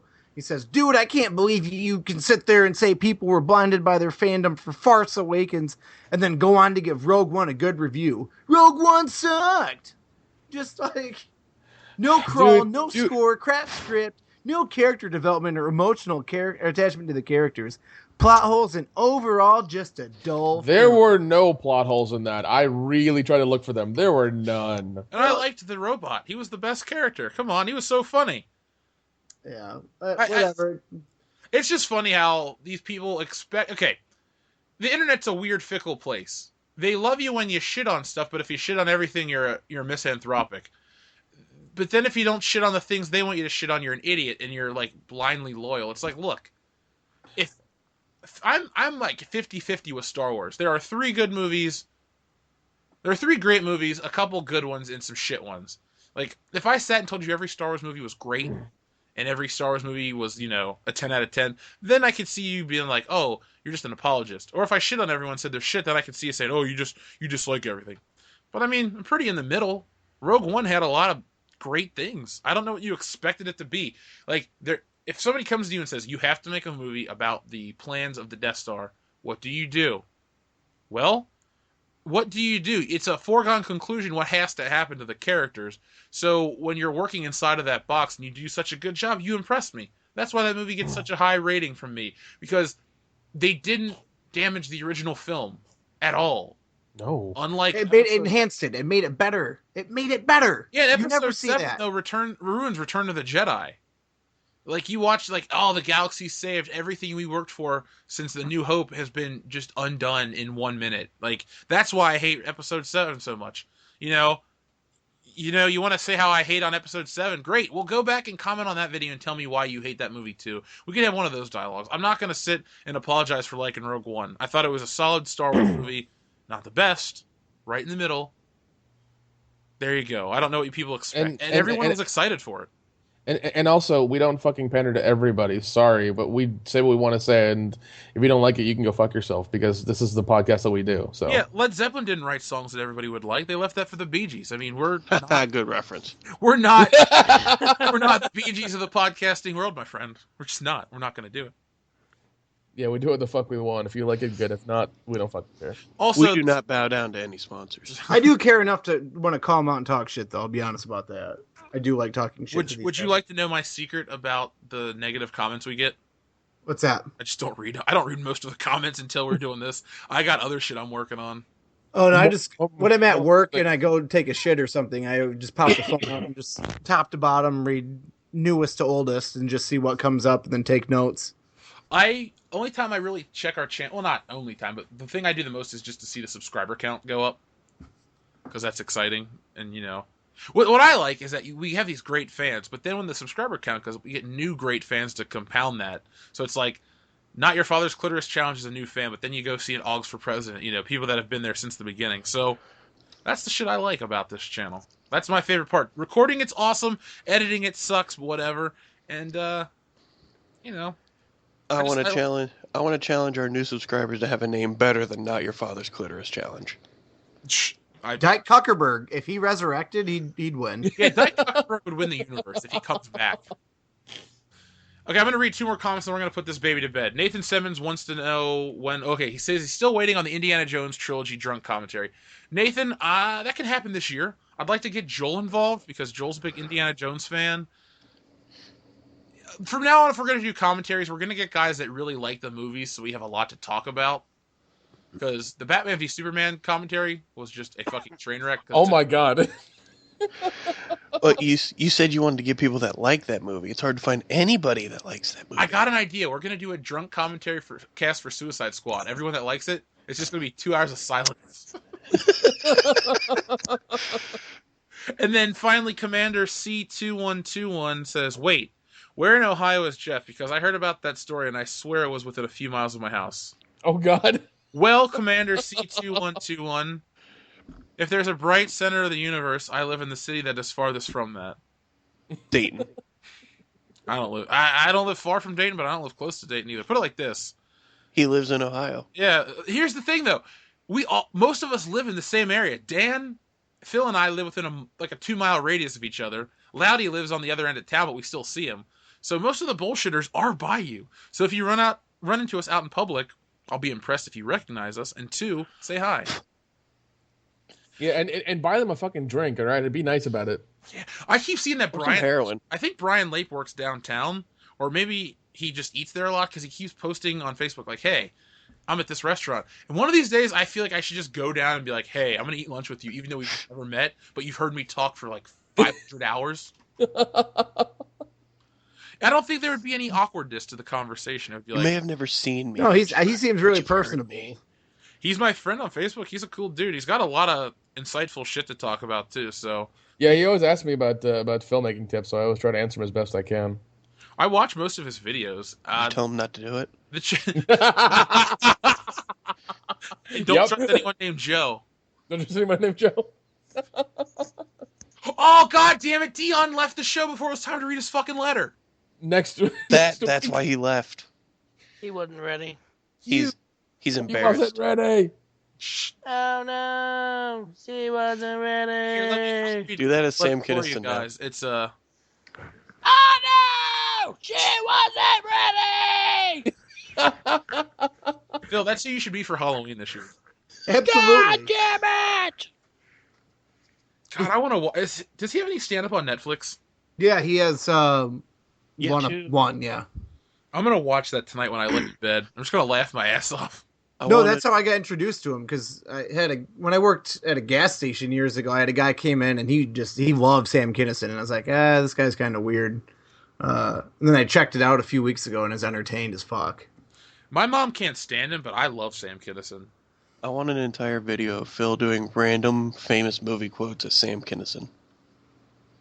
I guess we're gonna make that then. That'll be down in Florida. Do the thing from Gone with the Wind. Frankly, my dear, I don't give a damn. Yep. Ladies and gentlemen of the podcast, if you're listening, please email us a list of movie quotes that we can make Phil do in Sam Kinnison's voice. We'll make a video and post it to our YouTube channel. And if you give me $1, I'll send it to you as a ringtone. There you go. Ringtones. Yeah. World class bullshitters ringtones. Send us $1, we'll record anything you want as a ringtone. Have you thought about setting up a Patreon? account? What'd you say, Dustin? Have you thought about setting up a Patreon account? I have. I just don't want to come off as like needy or beggy, but I might. I mean, I feel like we could make like $5. You know what? I might do it because it could help support the fucking. We're about to go on Podbean and iTunes, and that shit costs about $10 a month, which isn't expensive, but it would be cool if the show could be self-sufficient. Mm-hmm. So yeah, maybe I'll do that, and just our goal's like $10 or something, and you get. I don't know what we could offer them because early access. We upload this as soon as it's done. Behind the Maybe scenes. earlier access. Maybe Live. for people that subscribe, they get it, Friday morning, and maybe you don't get it till Saturday if you don't pay. I don't know. We could work something out. I was thinking we could also do like a, if you're a patron, you could be on the show. I mean, aren't you donate they already getting a $25. hand job from Dion? No, we're talking something, a real gift they're actually going to get, Dan. Oh. They donate $20 and then they get to call. They have to have a Skype. We're not going to do anything else. They have to have a reliable microphone and donate $20. You get to come on and be on the show. That'll pay for 2 months worth of us being on Podbean or whatever. They'll automatically be in the Hall of Fame and they'll get to participate in an actual video. And you get a hand job. And you can pick a topic we discuss. And also at some level, we can always have a giant pack of all of our commentaries that we can give them as well. Yeah. Yeah. That'd be that's kind of cool. You could buy your way onto this show. Yeah, you can buy one onto the show. We can give you commentaries. All kinds of stuff. You sold out. Wouldn't it be crazy You if sold out. somebody that bought their way onto our show was like really incredible? I'd be like, after like one or two episodes, like, I'm just gonna not charge you. Just make sure you're every Thursday night. No, I would try to backstab them to make sure they don't take our positions. I'll tell you that right now. I would try to undercut them. I would bitch about them. I would make it look like they're terrible human beings. Here's the best part, though. We don't have any sponsors, so the buck stops with me. There's no way you guys are going to get cut from the show from some hypothetical buyer. It's like, hey, this guy's really good. That's cool, but he's not going to take your guys' spot. Oh, you're sweet. Well, I mean, I'm actually friends with you guys. That's the thing. That's why I think this show works, is because we're all close. It's not like, who's somebody that, okay. Loudy. That didn't take long. Loudy. There you go. Loudy, I guess you know how. No, Brian. Gentlemen. I like Brian. I hung out with him yesterday. Good times. Gentlemen. I think he's getting his life together, which is cool. He's looking to buy a house. So I wish him the best of luck. But he doesn't listen to the show anymore, so... So fuck you! Yeah. Kinda. Not really. Jeepers. I said fuck you, and my Xbox said, what did you say? I told you that fucking piece of shit's listening to you all the time. Yeah. Well, when it's on, yeah, the Connect is listening. It's always on. It's always listening. Illuminati. Yeah, the NSA knows what the fuck you're doing. It's fine. I give it the finger every time I'm at your house. So if Xbox becomes sentient and rises up, it's going to find me first and give me the finger. That's all it's gonna do. I can imagine it's gonna kill Phil, come over to your house, bust open your door, and then just give you the finger and leave. It'll be like that scene in the first Transformers movie where the Xbox 360 becomes a Decepticon. Or just in Maximum Overdrive where the ATM just starts saying fuck you. Ah, yes. What's the movie? Oh, it's Superman 3, where the skeevy looking guy's trying to get $20 out of the ATM, and he gets it and he takes his card, and then it goes beep, and it gives him another 20, and then another 20, and then another 20, and he's like got a fucking like pile of money he just goes running down the street with. I want that to happen to me. I want the American Psycho ATM scene to happen to me where I feeded a cat. I love that. The book is way darker. I wish I could. Huey Lewis. Did you say you wish you could read? Yeah. You have been one hell of a con artist, man. If you've been that shit off for almost 10 years, you're like, hey, here's all my books I read. I'm like, oh, that's awesome. He just stares at the word. He's like, I don't know what this means. It's all scribbles. Does this stop? Can I stop reading? I never learned to read. True. All of it except for the reading He part. counts to 20 and then flips pages, so it looks like he's reading really fast. I'll never forget, there was this kid in grade school who used to speed read, and it turns out he just had really terrible grades. His name was...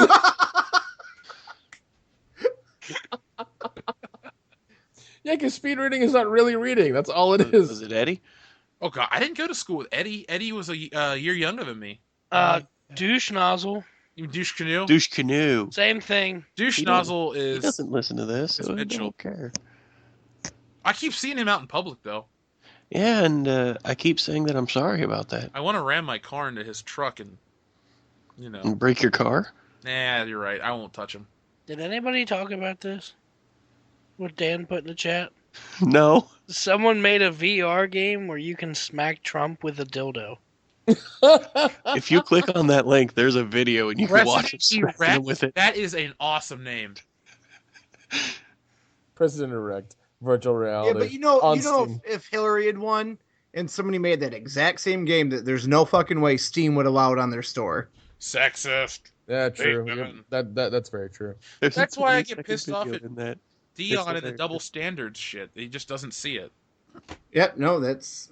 He's like, oh, it's not real. You need to calm down. I'm like, I don't need to calm down for shit. Oh, it's not really Trump. It's a rubber Trump head. Well, Oh, you duh. get a like they're you gonna get a you get a selection of dildos. Oh my Yeah, god! like they're gonna get the real president and just be like, "Hey, hold still while we smack you with this dildo." If I was in a room with him for 10 minutes, I wouldn't smack him with anything. I'd try to get some business advice and try to talk my way into getting my college paid for. See? Oh my god!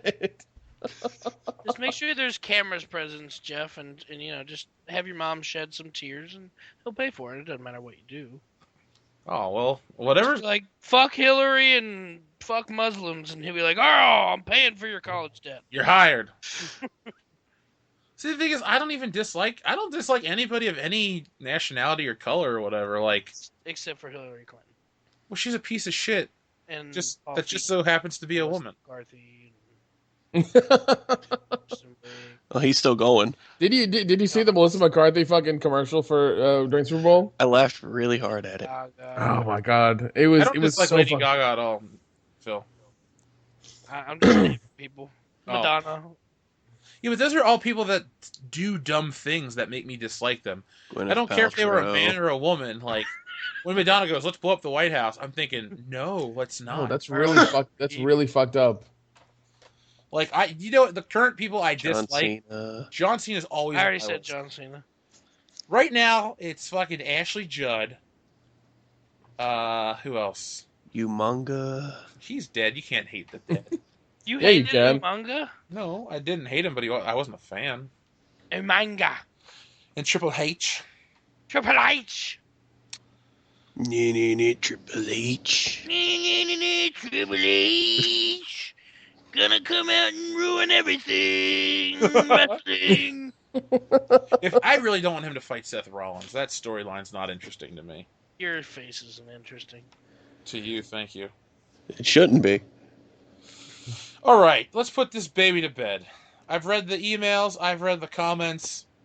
I'm going to see if there's a tweet, because there rarely is. Is there a tweet? Inbox. Twitter. Mo retweeted notifications. Okay, good, thanks. Woo! Hey, We did- Midnight Releasing is now following us on Twitter. Yeah. Yeah. Woo. Hey, look it, all right? This has been World Class Bullshitters. Do I call this episode 60 or should I call it episode 59.5? 60. 60. All right. 60. This has been episode 60 of World Class Bullshitters. 67. Fuck with people. Actually, no, I don't want to fuck with me because I'm real adamant about the fucking numbering system. Anyway, this has been episode 60 of World Class Bullshitters. Every Thursday night, we take a dump on the world of pop culture. If you liked this episode, which I'd be surprised if you did, make sure you give it a thumbs up. and give Whoa, us- what do you like about this episode? Oh, I don't dislike it. I was just being self-deprecating. He does this every episode, and every episode it's great. It was a shitty idea, Dustin. Who's Dustin? Yeah, I've been waiting to figure out who that is. Debris. I only know Curtis. Cuntus. Anyway, every Thursday night we take a dump on the world of pop culture. If you like this video, make sure to give it a thumbs up, comment in the comments section below, and do us another favor. Share the video and click on that little bell icon so you get notifications every time we upload a video.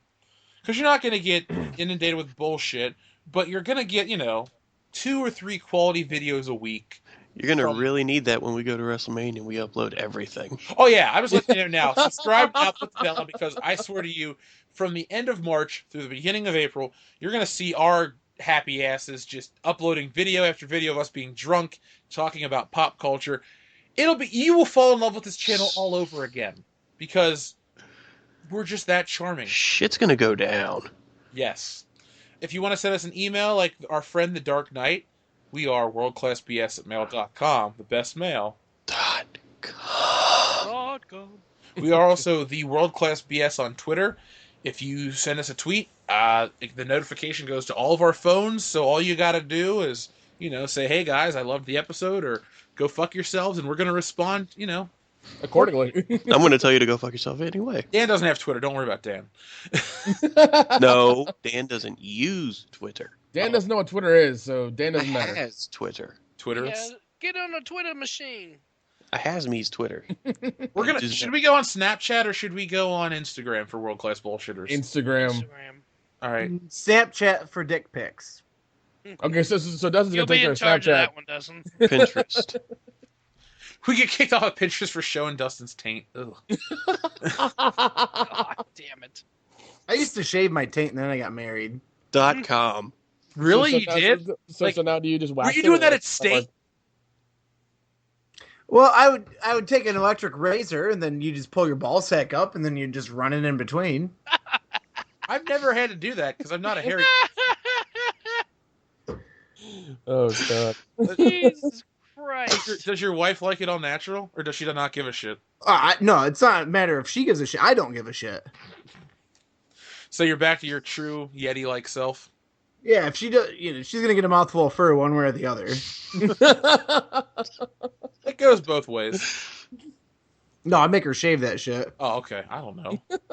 I don't know your situation. I've only met her like 4 times. He gets a mouthful of breast milk. Breast milk, you make my day. You guys got to see that. That's from Chappelle's show. I didn't make that up. I wish I did. Well, that's been this week's show. I've been your host, Jeff Hicks. I've been the one, the only, your friendly neighborhood Samoan. I have more than one neighborhood, so fuck you. Baby, fucking baby. Dion left you guys early, so he didn't get to read his letter. He's a bitch. Phil? Jeff, you forgot to plug the website. Oh, yeah. You know what? I'm just going to start every show from now on with a commercial for our the website. So, finally, go to incarnate-studios.com. Pick up a t-shirt. There's a new Yippee-Ki-Yay Mr. Falcon shirt. There's all kinds of ones. I'm coming up with ideas every week, so, if you think your favorite pop culture quote might show up, it probably will, because I know all the great pop culture quotes. So, Dustin, take it away. This is Curtis. Curtis, take it away. Curtis from Florida. Signing out really quick. I just want to say I've said gook, kike, cunt, faggot, queer, spick, chink, chink chank, goat fucker, all these racial things in it. And one of my friends said, Dustin, there's one you haven't said. So tonight, I am finally going to say it.